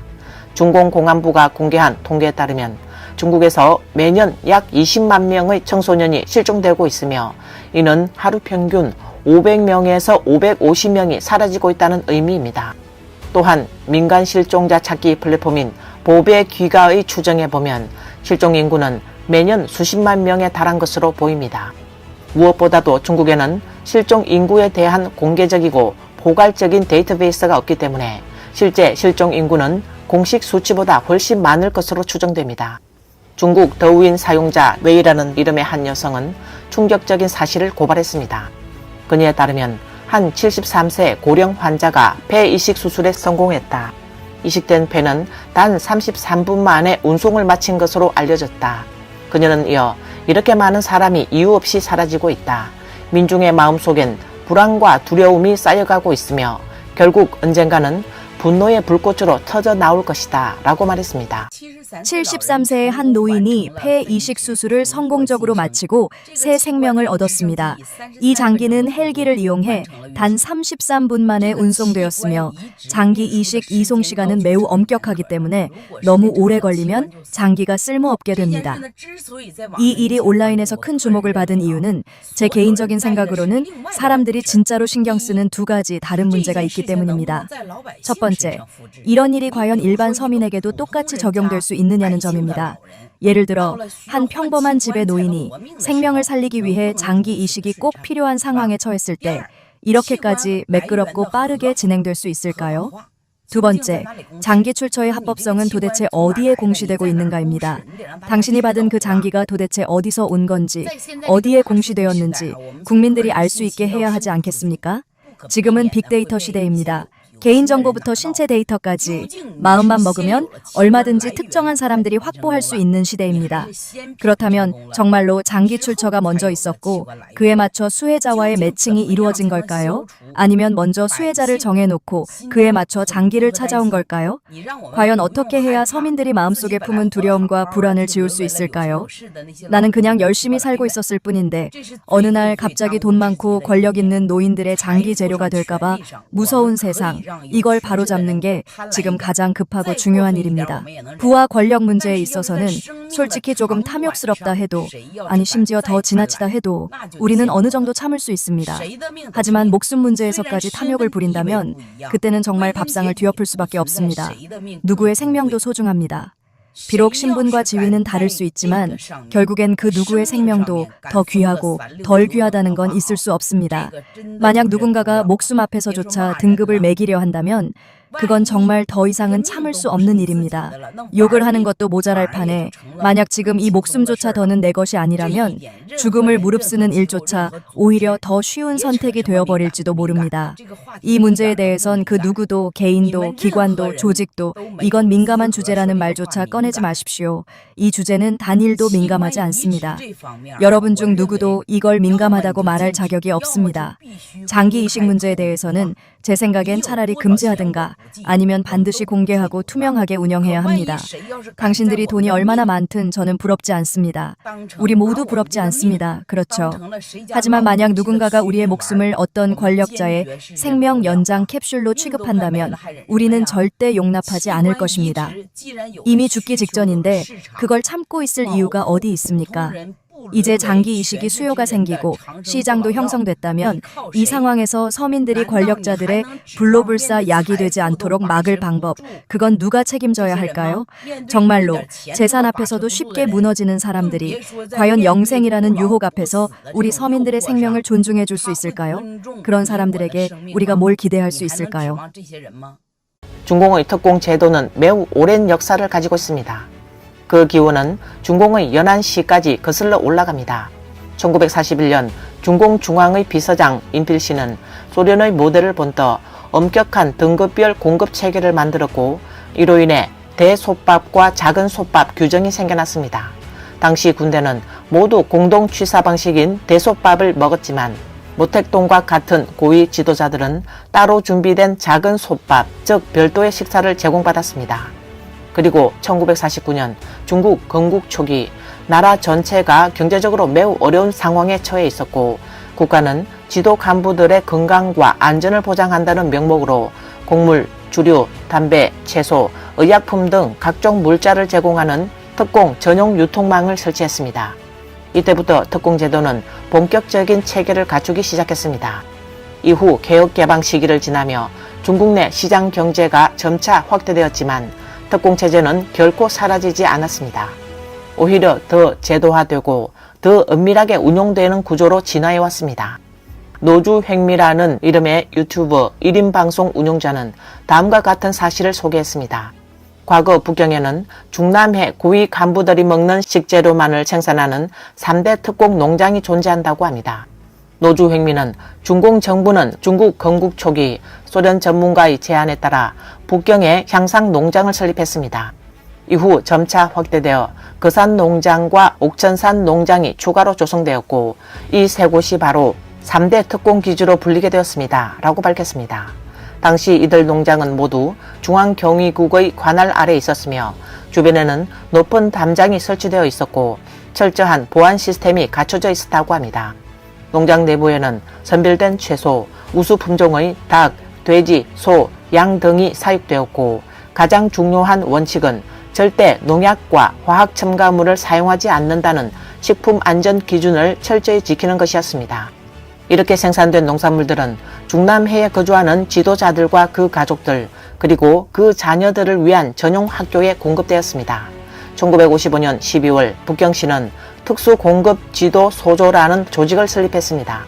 바로 그 유명한 34호 극도로 기밀성이 높은 기관으로 북경시 동성구 성납골목 34번지에 위치해 있다는 이유로 34호라는 이름이 붙었습니다. 노주횡미는 이어서 그 후 중공은 또 다른 조직인 34호 공급부를 신설했습니다. 20세기 1960년대 초 북경 동화문 34번지는 중공 고위층 전용의 특공 장소로 지정되었으며 담배, 주류, 과자, 사탕 등 고급 부식품이 공급됐습니다. 정문에는 34호 공급부라는 간판이 걸려 있었고 그 정식 명칭은 중앙지도부 생활물자 특별공급처였습니다. 이곳은 오직 부부장급 이상 간부만 출입이 허용된 장소였습니다. 라고 설명했습니다. 중앙경위국의 전직 부국장 출신 인사는 자신의 회고록에서 당시 34호 공급부의 물자가 얼마나 풍부하고 사치스러웠는지를 다음과 같이 회고했습니다. 그에 따르면 그곳에는 시중에서는 구할 수 없는 고급품들이 가득했습니다. 예를 들면 모태주, 오량액 같은 고급 중국 술, 특대형 황화어, 한 근에 단 0.08위안 밖에 하지 않고 크기가 농구공만한 수박 등이 있었습니다. 이외에도 해외에서 수입된 고급 가전제품, 손목시계, 향수, 초콜릿, 브랜디, 위스키, 보석류 등 다양한 특공 전용 사치품들이 제공되었다고 합니다. 심지어 러시아산 최고급 캐비어와 프랑스산 푸아그라조차 이곳 34호 공급부에서는 그저 평범한 상품에 불과했습니다. 잘 아셔야 할 것은 이 시기가 바로 20세기 1960년대였다는 사실입니다. 당시 중국의 일반 서민들은 극심한 빈곤에 시달리고 있었고 그런 시대에 이와 같은 특공 물자는 말 그대로 극도의 사치품이었습니다. 그리고 시간이 흐르면서 중공의 특공 체계는 점점 더 그 규모가 커지고 체계화되고 은밀하게 확장되어 왔습니다.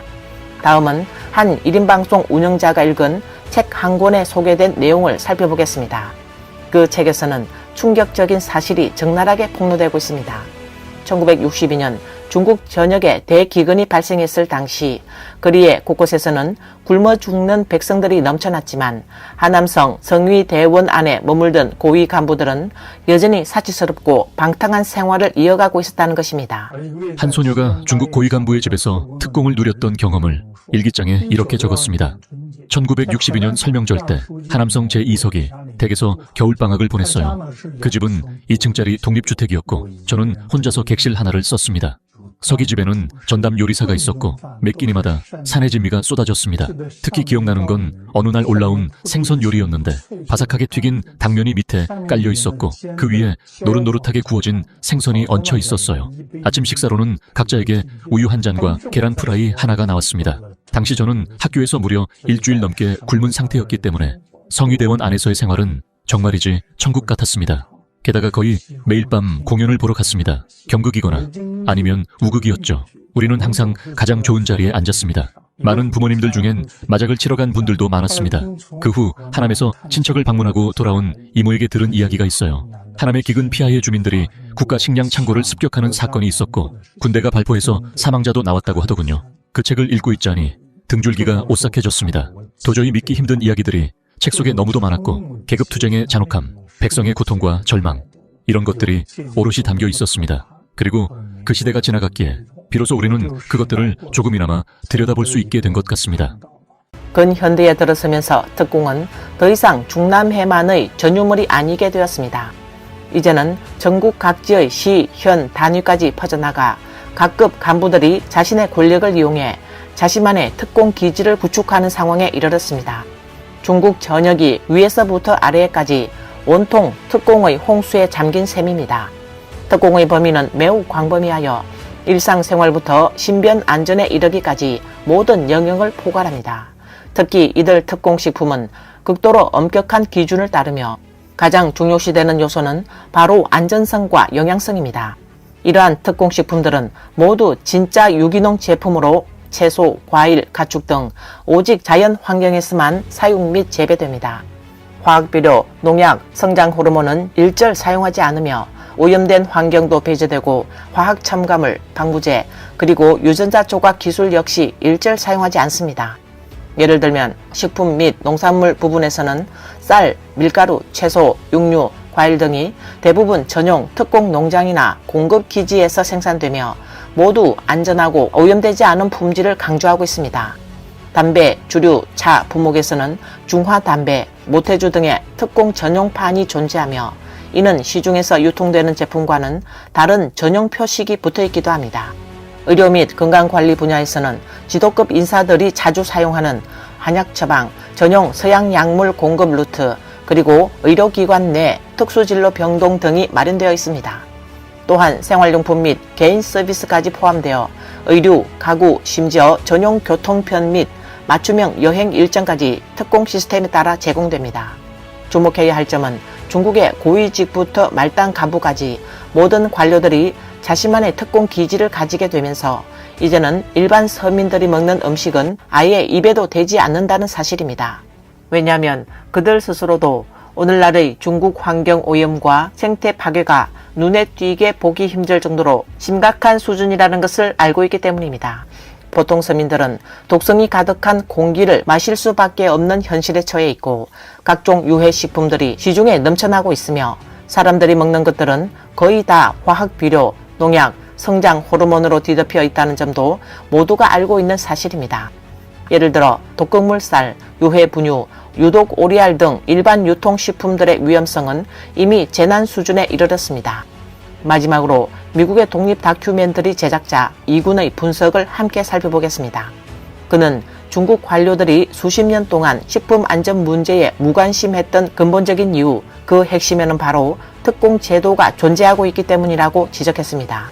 이군은 중국의 식품 안전 문제가 왜 이렇게까지 엉망이 되었느냐, 그 이유는 우리는 너무나 잘 알고 있다. 수많은 유해식품들, 각종 첨가물 범벅식품, 살처분용 육류에 들어가는 클램부테롤 같은 위험한 물질들, 대체 왜 이런 것들이 계속 퍼지고 있는 것인가 라고 말했습니다. 그는 그 이유를 단호히 바로 특공 제도 때문이다. 지도 간부들은 자신에게 안전한 식품이 보장되어 있기 때문에 식품 안전에 대해 전혀 신경 쓰지 않는 것이다. 만약 이 특공 제도를 없앤다면 어떻게 될까? 그 지도자들이 누구보다 앞장서서 식품 안전을 챙기게 될 것이다. 왜냐하면 더 이상은 따로 공급되는 안전한 음식이 없으며 자신도 결국 시장의 음식을 먹어야 하고 안전하지 않으면 그 피해가 고스란히 자신에게 돌아오기 때문이다 라고 지적했습니다. 저는 이 주장에 매우 공감합니다. 이런 특공 제도는 사회 전체에 해악만 끼치는 구조적 병폐라고 생각합니다. 그는 또 나는 지금도 기억나는 인터넷 영상이 하나 있다. 한 여성 앵커가 말한 내용이 정말 잊히지 않는다. 그녀는 공산당은 늘 우리라고 말하지만 사실 그 우리는 존재하지 않는다. 당신이 병원에 가보면 바로 알게 된다. 당신들은 당신들이고 우리는 우리이다. 당신들은 고급 병실을 쓰고 전문가 치료를 받을 수 있고 돈이 없어도 걱정할 필요가 없다. 항상 전액 보상이 보장되어 있으니까 우리는 간절히 전문가를 찾아 헤매야 하고 돈이 떨어지기라도 하면 약도 바로 끊기고 결국 병원 바깥에서 죽음을 기다리는 처지이다. 당신들은 매일같이 우리는 하나라고 말하지만 막상 학교에 가보면 또다시 너희는 너희고 우리는 우리이다. 당신들의 자녀는 입시에 몇 점 부족해도 괜찮다. 전화 한 통이면 된다. 학교 이사장에게 연락해서 추천서 하나 받으면 바로 입학이 가능하다. 하지만 우리는 우리 아이가 단 1점이 부족해도 등록하려면 수만 위안, 많게는 10만 위안, 심지어 수십만 위안을 내야 한다. 그리고 당신들은 온갖 유기농 식품, 특공 식품만 먹는다. 담배도 술도 유제품도 전부 특공 전용이다. 그런데 우리는 매일같이 지하 기름을 먹고 성장 호르몬으로 억지로 키운 돼지나 닭고기를 먹는다. 그래서 나는 당신들만 존재하고 우리는 없다는 현실을 냉철히 인식해야 한다고 생각한다. 당신들은 우리를 언제 떠올리는가? 미국이 당신들을 비판할 때다. 그때가 되면 갑자기 우리는 공산당이며 14억 인민과 피로 이어진 공동체다. 우리는 한 가족이다. 그럴 때만 비로소 당신들은 서민을 기억해낸다 라고 말했습니다. 오늘 뉴스는 여기까지입니다. 시청해주셔서 감사합니다. 안녕하십니까, 이태현입니다. 이건 망가진 세상입니다. 인정도 온정도 모두 사라져버린 시대입니다. 가난한 사람은 더욱 궁지로 몰리고 약자는 아무렇지 않게 짓밟히는 세상이 되어버렸습니다. 친구가 또 물었어요. 아직도 일자리 찾고 있어? 정말 요즘은 그냥 좋은 날 하나 골라 조용히 모든 걸 내려놓고 싶다는 생각까지 듭니다. 도대체 내가 운이 없는 건지 아니면 세상이 이렇게까지 각박해진 건지 정말 말이 안 나올 정도로 지쳤습니다. 당신은 아마 상상도 못할 겁니다. 25, 한창 나이 한 여성이 자유직업인으로 살아가다 자전거를 타고 공원으로 향했고 그곳에서 목을 매 스스로 생을 마감했습니다. 그리고 마지막 순간까지 혹시라도 자신을 우연히 발견하게 될 사람에게 무서움을 주고 싶지 않다며 짧은 유서를 남겼습니다. 그녀는 이렇게 적었습니다. 사람이 적고 나무가 많고 풍경이 아름다운 곳을 찾고 싶었지만 이제는 더는 걸을 힘이 없네요. 누군가는 그녀의 마음이 약했다고 말할지도 모릅니다. 하지만 그녀는 분명 따뜻하고 선한 사람이었을 것입니다. 그리고 가장 마음 아픈 건 이렇게 큰 도시인 성도조차 그녀가 머물 수 있는 단 하나의 공간조차 내어주지 못했다는 현실입니다. 저는 2000년대생의 한 소녀가 매일 건설 현장에서 철근을 묶고 있는 뉴스를 봤습니다. 저는 고난을 미워하고 있다고 생각합니다. 또 여름에는 땀으로 젖고 겨울에는 피부가 짓무르지만 그녀는 절약에 절약을 거듭하며 매달 집에 2,000위안을 송금하고 있다고 했는데 솔직히 말해서 저는 그 모습에 감동받지 않았습니다. 제가 본 건 감동이 아니라 합리적인 선택을 강요받은 경제적 딜레마였습니다. 다시 한번 말합니다. 고난은 그 자체로 고난일 뿐이며 결코 찬양하거나 미화할 대상이 아닙니다. 데이터에 따르면 중국에서 고졸 이하 학력을 가진 노동자는 전체의 70%를 넘었습니다. 그러나 이들의 평균 임금은 대졸 이상의 노동자에 비해 53% 수준에 불과합니다. 전자공장에서는 한 달 급여가 3에서 4천 위안이고 건설 현장에서는 하루 일당이 320위안입니다. 2000년대생 여성은 결국 자신의 건강을 담보로 즉시 벌 수 있는 더 높은 소득을 택할 수밖에 없는 현실에 내몰리고 있습니다. 더 큰 문제는 이 선택의 이면에 드러난 중국 사회보장제도의 심각한 부재입니다. 우리가 그녀의 효심을 칭찬할 때 정작 그녀가 감당하지 않아도 될 고통을 떠안고 있다는 사실을 외면하고 있는 것은 아닌지 뼈아픈 질문을 던집니다. 폐품을 주어서 하루에 얼마나 버세요? 하루에 2위안, 많아야 3위안 정도 됩니다. 하루에 고작 그 정도요? 네, 그럼 하루에 5위안 번다고 해도 한 달이면 150위안밖에 안 되잖아요. 맞습니다. 이거 보세요. 이건 오늘 막 산 거예요. 만두 하나, 둘, 딱 2개. 이게 1위안이에요. 이게 제 한 끼 식사입니다. 속 없는 만두 한 입 먹고 물 한 모금 마셔요. 이 물은 만두 만들 때 쓰는 물이에요. 물을 마시면 뱃속에서 불잖아요. 그렇게 불면 배가 부른 기분이 들어요. 그래서 이거 다 안 먹어요. 남긴 건 내일 또 먹을 겁니다. 아셨죠? 그런데 그 물도 돈이 들지 않나요? 물이요? 다 자연에서 나는 물이에요. 고기는요? 마지막으로 드신 게 언제인가요? 작년부터 지금까지 단 한 번도 못 먹었습니다. 이 아저씨는 멀지 않은 한 공원이 바로 자신의 집이라고 말했습니다. 잠은 공원 벤치에서 자고 세수와 목욕은 근처 공중 화장실에서 해결한다고 합니다. 너희는 평소에 이런 것만 먹니? 이건 뭐야? 그냥 절인 반찬들이에요. 평소에 이런 것만 먹는 거야? 고기는 없고? 네, 없어요. 너희 엄마는 어디 계셔? 엄마는 제가 어릴 때 집을 떠났어요. 만약 지금 엄마가 네 앞에 있다면 무슨 말을 하고 싶어? 이렇게 말하고 싶어요. 엄마, 만약 저를 떠나지 않았다면 우리 가족은 정말 행복했을 거예요. 너 상장 많이 받았더라. 공부는 왜 그렇게 열심히 해? 저도 부모님도 이 산골을 벗어나서 더 나은 삶을 살고 싶어서요. 산속 아이들은 산 밖의 삶에 대해 큰 기대를 품고 있습니다. 그러나 그들은 알지 못했습니다. 중공체제 하의 중국 사회에서는 산 밖이라고 해서 결코 자유롭거나 풍요롭지 않으며 어디에서든 고통과 무력감이 가득하다는 사실을요. 특히 그들이 꿈꾸는 대학생, 대학원생, 심지어 석박사 과정의 길조차도 예외가 아닙니다. 방금 면접을 보고 나왔는데 지금 내가 잠이 덜 깬 건지 아니면 꿈을 꾸고 있는 건지 모르겠어요. 오늘은 소위 공립대학의 상담사 자리에 대한 면접을 봤는데 정말 세상이 완전히 뒤집힌 것 같은 느낌이 들었고 세상이 망가졌다는 말이 실감 나더라고요. 급여 얘기가 나왔는데 수습 기간엔 월급이 2,500위안이고 정규직이 되면 3,000위안이라고 했어요. 그런데 업무 내용은 생활지도사 역할에 담임 업무까지 겸하고 수업도 직접 맡아야 해요. 음악 감상 수업을 진행하고 능력이 되면 사진 수업도 맡아야 하고 학교 행사 리허설까지 함께 준비해야 한대요. 복지는 5대 보험뿐이고 주택 적립금은 없어요. 게다가 학교는 제가 사는 곳에서 20km나 떨어져 있고요. 이렇게까지 공부를 많이 한 게 도대체 무슨 의미가 있었을까요? 월급 2,500위안 받고 제가 과연 이 세상에서 살아남을 수 있을까요? 2025년 9월 17일 회의룡장 인재 주간 행사 현장에는 대학생들로 인산인해를 이루었고 줄은 지하철 입구까지 이어졌습니다. 계속 좌회전, 우회전 하면서 줄 서고 있어요. 눈에 보이는 저 끝까지 전부 다 줄이에요. 정말 끝이 어딘지 모르겠어요.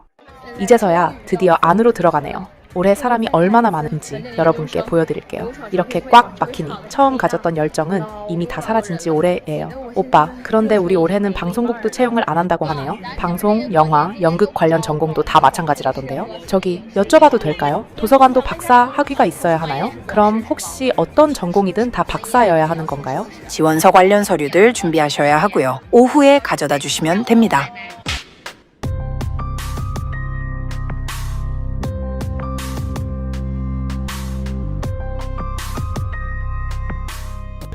회의룡장대에서 열린 인재채용 박람회에 10만 명 넘는 사람이 몰렸는데요. 줄이 지하철역까지 이어졌습니다. 게다가 이 10만 명 안에는 학사, 석사, 박사 전부 포함되어 있다고 하더라고요. 이 정도면 정말 영웅호걸들이 강을 건너는 게 아니라 메뚜기 떼가 지나가는 수준 아닙니까, 여러분? 요즘 취업 환경이 이렇게까지 힘든 건가요? 학생들은 막막하고 학부모들은 그보다 더 막막합니다. 온갖 고생 끝에 어렵게 대학까지 보냈건만 결국은 허망하게 물거품이 되고 마는 현실입니다. 15년 전에 100억 정보보라는 신문을 보면 빽빽하게 채워진 채용 공고들로 가득했어요. 우리 엄마도 그걸 보고 직장을 구하셨죠? 엄마가 그러시더라고요. 봐라, 예전엔 직장 구하기 참 쉬웠다. 그래서 제가 자세히 들여다봤는데 와, 정말 눈이 휘둥그레졌어요. 거기 적힌 채용 요건들이 너무 간단했거든요. 서비스직은 본인이 숙식만 감당하면 됐고 영업사원은 의사소통 능력만 있으면 되었어요. 기술자는 어땠을까요? 스승이 견습생을 직접 가르칠 수 있다고 했고 심지어 배운 적이 없어도 가르쳐준다고 나와 있었어요. 그때는 학사 이상이라든가 35세 이하, 남성 한정이나 여성 우대 같은 조건이 거의 보이지 않았습니다. 당시엔 기업들이 너 일할 마음 있냐? 를 더 중요하게 여겼지. 너 어느 대학 나왔냐? 지금 몇 살이냐? 같은 건 별로 따지지 않았어요. 여러분, 지금 대졸자 초봉이 얼마인지 아세요? 많은 분들이 최소 7,000에서 8,000 위안쯤은 되겠지 생각하시죠? 하지만 현실은 정말 눈을 의심하게 만듭니다. 초봉이 3,000 위안부터 시작이에요. 네, 맞습니다. 게다가 주 6일 근무예요. 오늘은 주말이라 아들이 집에 잠깐 왔는데 그 친구들 모두 너무 혼란스러워하고 있었어요. 졸업하고 나니까 일자리는 없고 겨우 구한 일도 월급이 처참할 정도로 낮다는 거예요. 월세 내고 나면 남는 게 거의 없습니다. 이건 일부 예외적인 사례가 아니라 요즘 청년들 사이의 흔한 현실이에요. 솔직히 말해서 부모한테 얹혀 사는 게 차라리 이득이에요. 월급 3,000 위안 받고 도시에 살면서 월세 내면 도대체 뭐가 남겠어요? 결국 부모 도움 없이는 버티기조차 힘든 상황이 된 겁니다. 지금 저는 항저우에서 구직 중인데 벌써 한 달 가까이 찾고 있어요. 항저우 10개 구를 전부 다 돌아다녔습니다. 면접을 보러 갈 때마다 사장님들은 경력도 없고 기술도 없다고 저를 안 뽑아요. 그런데 제 이력서에 분명히 썼거든요. 저는 2025년 졸업 예정이고 경력도 없다고요. 그럼 왜 면접 보라고 부르신 건가요? 정말 이제는 어떻게 해야 할지 모르겠습니다. 처음에 4,000위안 들고 나왔는데 지금은 마지막 164위안만 남았어요. 3년 전에 취업이 힘들다고 생각해서 대신 대학원 진학을 선택했던 사람들 이제 졸업하고 다시 구직시장에 나왔습니다. 인생이라는 게 결국 하나의 순환 같아요. 당시에 무섭고 피하고 싶어서 선택하지 않았던 일 돌고 돌다 보니 결국 그 자리에 그대로 있어요. 제 사촌 동생이 그랬어요. 3년 전에 좋은 직장 못 구할 것 같다며 대학원 갔는데 올해 졸업해서 가을 취업 시즌에 나왔어요. 그러더니 그러더라고요. 형, 나 왜 3년 전보다 더 힘든 것 같지? 더 웃긴 일도 있어요. 2명이 같은 회사에서 오퍼를 받았는데 한 명은 바로 출근하고 한 명은 대학원 진학했어요. 그런데 말이죠. 3년 후에 대학원 간 그 친구가 다시 그 회사에 면접 보러 왔는데 떨어졌어요. 네, 인생은 진짜 돌고 도는 것 같아요. 지금 이 시대에서 가장 무서운 건 단순히 일자리를 구하지 못하는 게 아닙니다. 진짜 두려운 건 이제 내가 뭘 해야 할지도 모르겠다는 사실입니다. 늦은 밤, 거리가 조용해진 시간, 길가에 누워있는 한 배달 기사님을 보았습니다. 우리는 가보기로 했어요. 잠잔 거예요? 잠들었어요. 그죠? 잠들었어요. 난 무슨 일 생긴 줄 알았어요. 깜짝 놀랐어요. 왜 여기서 자고 있는 거예요? 너무 피곤해서요. 너무 피곤했구나. 아이고. 3년 전에는 취업이 어려워서 대학에 진학했는데 이제 다시 나와서 취업하려고 보니까 더 어렵습니다. 여러분 말해보세요. 이 공장 야간 근무 누가 버틸 수 있겠어요? 저도 도망치고 싶지 않아요. 저도 그냥 제대로 일하고 집에 돌아가서 설날 보내고 싶어요. 그런데 오늘도 또 야간 근무예요. 저녁 8시부터 아침 8시까지. 그런데 아침 6시쯤 되니까요. 사람은 이미 마비됐고 더는 버틸 수가 없었어요. 가슴이 가끔씩 찌릿찌릿하게 아프고 눈꺼풀은 심하게 떠지지도 않아요. 지금까지 야간 근무를 5일 했는데 5년, 10년씩 야간 근무하는 분들은 지금 어떤 상태일까요? 많이 지치고 정말 피폐해졌겠죠.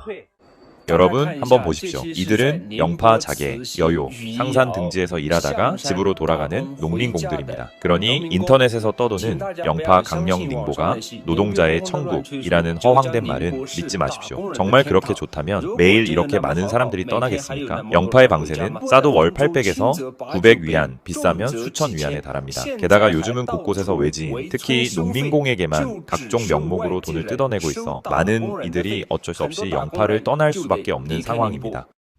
저는 지금 광주에 계속 남아 있어야 할까요? 아니면 고향으로 돌아가야 할까요? 현재 광주에서 적합한 일을 찾지 못하고 있습니다. 물론 완전히 없는 건 아니지만 대부분 임금 수준이 제 고향과 크게 다르지 않습니다. 고향에서는 월급이 3,000에서 4,000 위안 정도인데 광주도 비슷합니다. 조금 나은 자리라고 해도 5,000에서 6,000 위안 수준이고 7,000에서 8,000 위안 이상은 정말 찾아보기 힘듭니다. 저는 고향을 떠나 광주로 온 이유가 기회와 발전 가능성이 있다고 믿었기 때문이었지만 지금은 사장들조차 도망가 버리는 상황입니다. 고향으로 돌아가면 월급이 3,000에서 4,000 위안 정도로 광주와 큰 차이가 없고 무엇보다 집세를 따로 내지 않아도 되니까요. 25km에 23위안. 제가 방금 이 주문을 취소했고 이미 보고까지 마쳤습니다. 이건 소저 플랫폼인데 평상시엔 도저히 일을 할 수 없습니다. 이런 가격이면 돼지도 고개를 젓습니다. 전기차나 하이브리드로도 맞추기 힘들고 심지어 전동 이륜차로 달려도 인건비가 안 나옵니다. 이게 말이 됩니까? 기사들을 사람 취급조차 안 하는 겁니다. 하루 종일 앉아 있었습니다. 일거리 하나 없었고 한 푼도 못 벌었습니다. 상해 지하철에서 무려 2,000명이 해고됐습니다. 역장으로 30년을 근무해도 최대 43만 위안, 열차 기관사로 25년을 일해도 최대 31만 위안에 불과합니다. 이처럼 철밥통이라 불리던 안정적인 직장마저 하나둘 사라지고 있습니다. 퇴근했어요, 형님들. 도망친 건 아니고요. 오늘이 34일째입니다. 지금 시간은 12시 30분. 퇴근했어요. 왜 이렇게 일찍 퇴근했냐고요? 아파서요. 배가 너무 아파요. 몸이랑 의지력 중에 결국 몸이 먼저 무너졌네요. 진짜 너무 괴롭고 오늘 밤은 정말 버틸 수가 없었어요. 얼른 가서 쉬어야겠어요.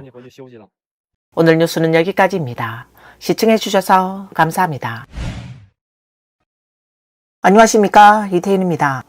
2015년 9월 19일 미국 대통령 트럼프가 행정명령에 서명했습니다. 그 내용은 고용주가 H-1B 비자 신청자 한 명당 매년 10만 달러의 비용을 부담해야 한다는 것입니다. 이 규정은 미 동부시간 9월 21일 새벽 0시 1분부터 발효되었습니다. 그러나 정책 발표 당시 명확한 설명이 부족해 많은 중국 교민들이 H-1B 소지자 전원에게 매년 10만 달러가 부과된다고 오해했습니다. 이로 인해 극심한 공포와 불안이 순식간에 퍼져나갔습니다.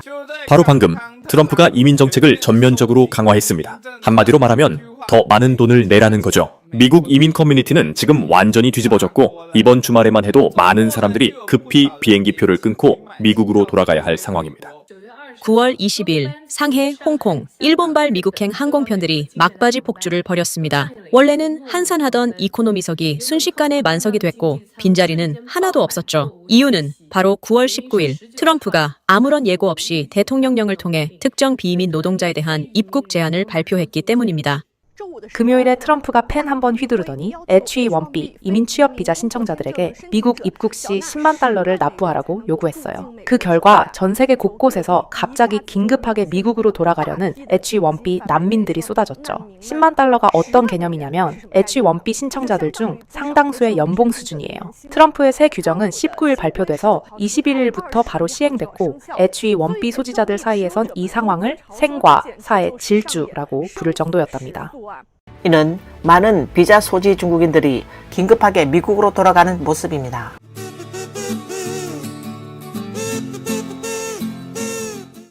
지금부터 H-1B 비자에 대해 간단히 설명드릴게요. H-1B는 미국에서 가장 중요한 취업 비자로 보통 학사 이상 학력을 가진 외국인 전문직 종사자에게 발급돼요. 처음 신청 시 유효 기간은 3년이고 이후 최대 3년까지 연장이 가능해서 최장 6년까지 체류할 수 있습니다. 그리고 이 비자는 개인이 직접 신청할 수 없고 고용주나 기업이 미국 정부에 신청해야 해요. 매년 약 8만 5천 개의 쿼터가 배정되고 기존 신청비는 약 1,700에서 4,500달러이었어요. 그런데 9월 21일부터는 여기에 무려 10만 달러가 추가로 부과된다는 겁니다. 중국 매체에 따르면 일부 H-1B 비자 소지자들은 9월 19일 저녁 미국 고용주로부터 9월 21일 자정 이전에 반드시 미국으로 돌아오라는 긴급 메일을 받았습니다. 이 소식이 퍼지면서 상해 출발 미국행 항공권 가격이 폭등했습니다. 9월 20일 상해에서 하와이로 가는 항공권은 원래 4,000에서 5,000 위안이었지만 단숨에 10,000위안을 넘어섰습니다. 막 상해에 도착한 H-1B 소지자 알렉스는 현지 매체에 원래 일주일간 체류할 계획이었지만 뉴스를 보자마자 바로 로스앤젤레스행 항공권을 구매했다고 밝혔습니다. 불과 30분 만에 표값이 3,800위안에서 17,000위안으로 4.5배가 폭등했고 20일 저녁 상해발 로스앤젤레스 직항표는 이미 매진됐습니다. 미국 내 H-1B 비자 소지자 위씨는 해외 매체에 지금 완전히 난리가 났다. 원래 내일 모레 출국하려던 친구들도 전부 일정을 취소했다라고 전했습니다. 그는 중국 교민사회에서는 이번 조치를 출입국만 해도 10만 달러를 내야 한다고 이해하고 있다. 그래서 대부분의 사람들이 차라리 미국에 눌러앉자라는 분위기라고 덧붙였습니다. 중국 예약 플랫폼 시트립에서는 북경, 뉴욕, 왕복 직항 항공권이 이미 6만 5천 위안까지 치솟았습니다. 중국 본토 언론 매체 제일제경 보도에 따르면 한 중국 네티즌은 고향에 머무르다 급히 일정을 바꾸어 오늘 밤 미국행 직항편에 탑승한다. 10만 달러 규정이 발효되기 전에 들어가야 한다라고 밝혔습니다. 또 다른 H-1B 소지자는 유럽 여행 도중 해외 SNS에 방금 로마에 도착했는데 당장 귀국해야 할까요? 라며 도움을 청했습니다. 그는 비행기, 호텔 전부 예약했는데 다 날아가게 생겼다 라고 토로했습니다. 이에 다른 네티즌은 이건 단순히 10만 달러 문제가 아니라 사실상 여행 금지령이다. 회사가 돈을 내고 싶어도 당장은 낼 방법이 없다. 세부 규정사항이 몇 달 지연되면 그 사이에 일자리를 잃게 될 것이라고 경고했습니다. 한편 미국 내 유명 로펌은 성명을 내고 현재 H1 비자 소지자들은 절대 미국을 떠나지 말라고 권고했습니다. 만약 이미 미국을 떠난 상태라면 반드시 9월 21일 자정 이전에 귀국해야만 재입국 자격을 보장받을 수 있다라고 강조했습니다. 한 대형 IT 기업 직원은 자사 인사부가 그날 밤 9시경 H1B 비자 소지자들에게 절대 미국을 떠나지 말라고 긴급 메일을 발송해 지시했다고 전했습니다. 하지만 이후 백악관은 연간 10만 달러의 신규 비용은 새로운 신청자에게만 적용되며 이미 유효한 H1B 비자를 가진 기존 소지자의 재입국에는 적용되지 않는다고 해명했습니다. 결국 이번 소동은 흐탕 해프닝으로 끝났지만 중국인들의 미국 이민 열기는 여전히 뜨겁습니다. 최근 미국 주 북경 대사관은 비자 신청자들로 장사질을 이뤘습니다. 현장을 찾은 이들은 줄이 끝이 보이지 않는다라고 말하며 한 사람은 부자는 이주하고 가난한 사람은 출산을 멈춘다라고 일침을 가했습니다. 이 짧은 한마디가 오늘날 중국 사회의 현실을 적나라하게 드러내고 있습니다.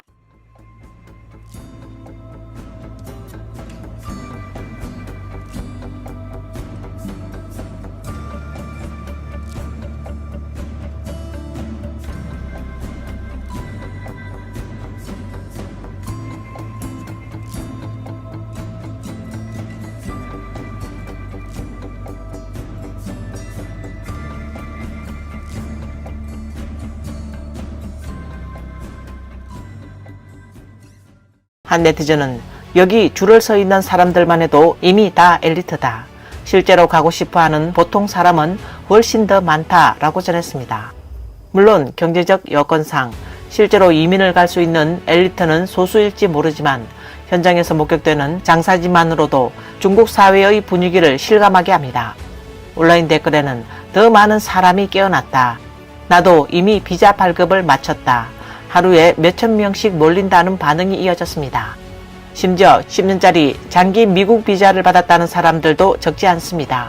이 같은 현상은 북경뿐만 아니라 또 다른 일선 도시인 상해에서도 동일하게 목격되고 있습니다. 상해 주재 미국 대사관 면접 현장에는 2,000명이 넘는 인파가 몰려 길게 줄을 선 모습이 포착됐습니다.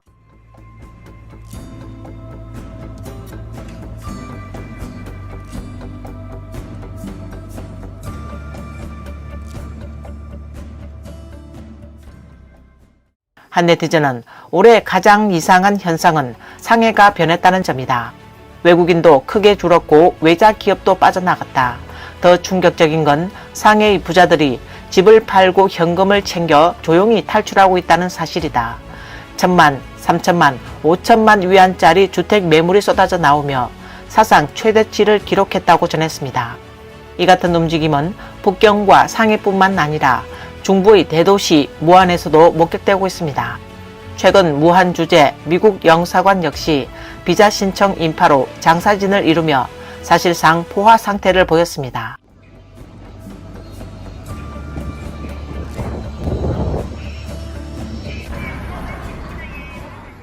왜 이렇게 많은 중국인들이 앞을 다투어 탈출하고 있는 걸까요?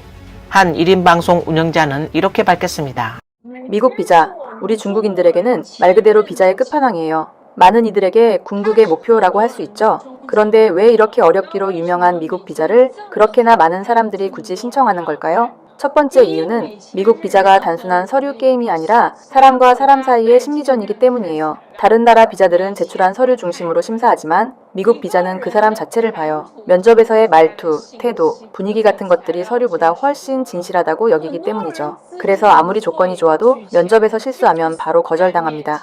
두 번째 이유는 한번 승인되면 무려 10년 유효 비자가 발급된다는 점이에요. 전 세계 주요 선진국 중 이렇게 긴 유효 기간을 주는 곳은 드물죠. 해당 1인 방송 운영자는 지금 미국 비자를 따내는 게 10년 전보다 훨씬 더 어려워진 데는 몇 가지 이유가 있다. 그중 하나는 너무 많은 중국인들이 관광 비자를 목적 외 용도로 남용해 왔기 때문이다. 또 다른 주요 원인은 최근 수년간 악화된 미중 관계이다 라고 덧붙였습니다. 한번 생각해보세요. 10년 전에는 왜 미국 비자를 그렇게 쉽게 받을 수 있었을까요? 이 종이 한 장이야말로 당신과 자손 대대의 운명을 바꿀 수 있는 결정적인 열쇠입니다. 경제적인 관점에서 보면 이 비자 승인서 한 장의 가치는 전일제 학사 졸업장 하나보다 훨씬 큽니다. 심지어 중국 내 명문대인 구파로 211 대학의 학위증보다도 훨씬 더 값진 실용자산으로 평가받고 있죠. 특히 일반 서민층 혹은 하층민에게 있어 인생에서 가장 먼저 고민해야 할 일은 바로 이 종이 한 장을 쟁취하는 것입니다. 보통의 중국인들에게 있어 미국 비자 한 장은 곧 인생의 분수령을 의미합니다. 화면은 상해 공항 출국장에서 미국행 비행기를 기다리는 승객들의 모습입니다. 또 하나의 중요한 이유는 미국과 직접적으로 관련되어 있습니다. 상해의 한 블로그는 호적 소재지가 미국 비자 발급 과정에서 예상치 못한 편의 조건을 가져다 줄 수 있다고 전했습니다. 특히 미국 비자를 신청할 때 만약 당신이 상해 호적자라면 비자 통과 확률이 기본적으로 20%는 높아집니다. 상해든 북경 호적자든 마찬가지예요. 비자 센터 현장을 한번 직접 가보세요. 북경 호적을 가진 분들이 오면 거의 100% 통과해요. 비자 떨어지는 경우요? 정말 극소수예요. 거의 없다고 봐도 될 정도죠. 직접 물어보세요. 거절당한 사례는 진짜 손에 꼽힐 정도예요. 하지만 모든 이들이 순조롭게 미국 비자를 받는 것은 아닙니다. 현장에서는 거절당한 사례도 적지 않게 나오고 있습니다. 형님들, 저 또 미국 비자 거절당했습니다. 진짜 울고 싶어요. 또 거절이라뇨. 이제 정말 어떡하죠? 이러다 진짜 미국엔 더 이상 못 가게 되는 건 아닐까요? 왜 저를 거절하는 겁니까? 정말 너무 괴롭습니다. 너무 힘들어요. 왜 또 거절이죠? 도대체 왜요? 대체 왜? 한때는 수많은 사람들이 꿈을 품고 북표, 고표라 불리며 오랜 세월 고생을 감수했습니다. 그러나 지금은 왜 이렇게 많은 중국 민중들이 조급히 해외로 나가려 하는 걸까요? 온라인 반응이 흥미롭습니다. 의심되는 소분홍은 미국이 그렇게 나쁘다더니 왜 이렇게 많은 사람이 가려 하냐고 반문했습니다. 이에 어떤 사람은 선택이 노력보다 중요하다며 중국 노동자들의 서글픈 현실을 꼬집었습니다. 또 다른 이는 왜 떠나려 하느냐는 질문에 실패해도 다시 돌아오면 되니까 다들 국외가 안 좋다지만 직접 가서 확인해 보려는 것이라고 답했습니다. 심지어 티베트가 제일 좋다는 냉소적 댓글도 달렸습니다. 반면 어떤 사람은 영어 반마디에 기술 하나만 있으면 밖에 나가서 잘 먹고 잘 살 수 있다며 해외 이민에 대한 기대감을 드러내기도 했습니다. 국내에서 일한다는 것은 대부분 가장 고되고 힘든 일을 하면서도 무시를 당하거나 임금 체불을 겪는 것이 현실입니다.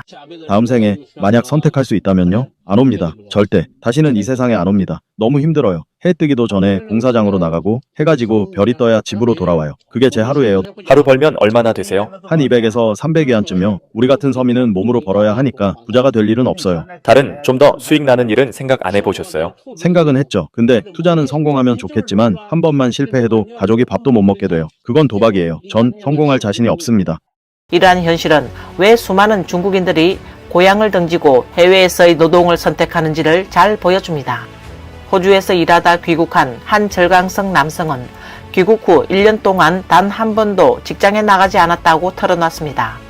그 이유는 중국의 열악한 근무 환경을 도저히 견딜 수 없었기 때문입니다. 그는 해외에서 일해보면 최소한 인간으로서의 존엄을 느낄 수 있다. 하지만 다시 중국으로 돌아오면 마치 소나 말처럼 노동을 해야 한다. 차라리 가난하게 집에서 머물지언정 정신적 고통을 감수하고 싶지 않다라고 말했습니다. 요즘 구인 조건이요? 정상적인 사람이라면 도저히 받아들일 수 없는 수준입니다. 무급야근 가능하냐고 묻질 않나 출근 몇 분만 늦어도 반나절이나 하루치 임금을 통째로 깎아버립니다. 그런데 퇴근은요? 퇴근 시간이 지나도 추가 수당은 단일 원도 안 줍니다. 상사들은 일만 생기면 무조건 회의를 엽니다. 회의만 하면 한두 시간씩 붙잡아 놓고 쓸모없는 말들만 줄줄이 늘어놓죠. 그리고 마지막엔 꼭 이렇게 묻습니다. 여러분, 건의하실 의견 있으신가요? 이 남성은 중국에서 누가 감히 불만을 말하겠습니까? 조금이라도 의견을 내면 곧바로 상사가 작은 수첩에 적어두고 기억해둡니다. 만약 국내에서 조금이라도 정상적인 환경 속에서 한 달에 8,000위안, 많게는 10,000위안 정도만 벌 수 있다면 누가 굳이 해외에 나가 고생을 선택하겠습니까? 라고 토로했습니다. 실제로 해외에서 오래 머문 사람들은 사람과 사람이 조화롭게 지내는 환경에 익숙해진 뒤 다시 중국으로 돌아오면 끝없는 내부 경쟁과 중국 당국의 다단계식 압박 속에서 더 이상 견디기 어렵다고 말합니다. 이러한 이유로 북경, 상해 같은 일선 도시의 주민들조차 해외로 떠나는 길을 선택하고 있습니다. 그들은 단지 자신과 자녀 세대가 정상적인 삶을 살기 위한 길을 찾고 있는 것입니다. 여러분, 오늘 저는 배달을 하다가 울고 말았습니다. 왜 그런지 아세요? 배달을 전해드린 한 손님이 저를 보더니 이렇게 말하더군요. 형님, 저 하루 종일 아무것도 못 먹었습니다. 오늘 이 배달 음식이 제 생명을 살렸어요. 형님이 조금만 더 늦었으면 저는 정말 쓰러졌을지도 모릅니다. 그 말을 듣는데 진심으로 가슴이 먹먹해졌습니다. 너무 안쓰러워서 제가 오히려 그분께 시비안을 건넸습니다.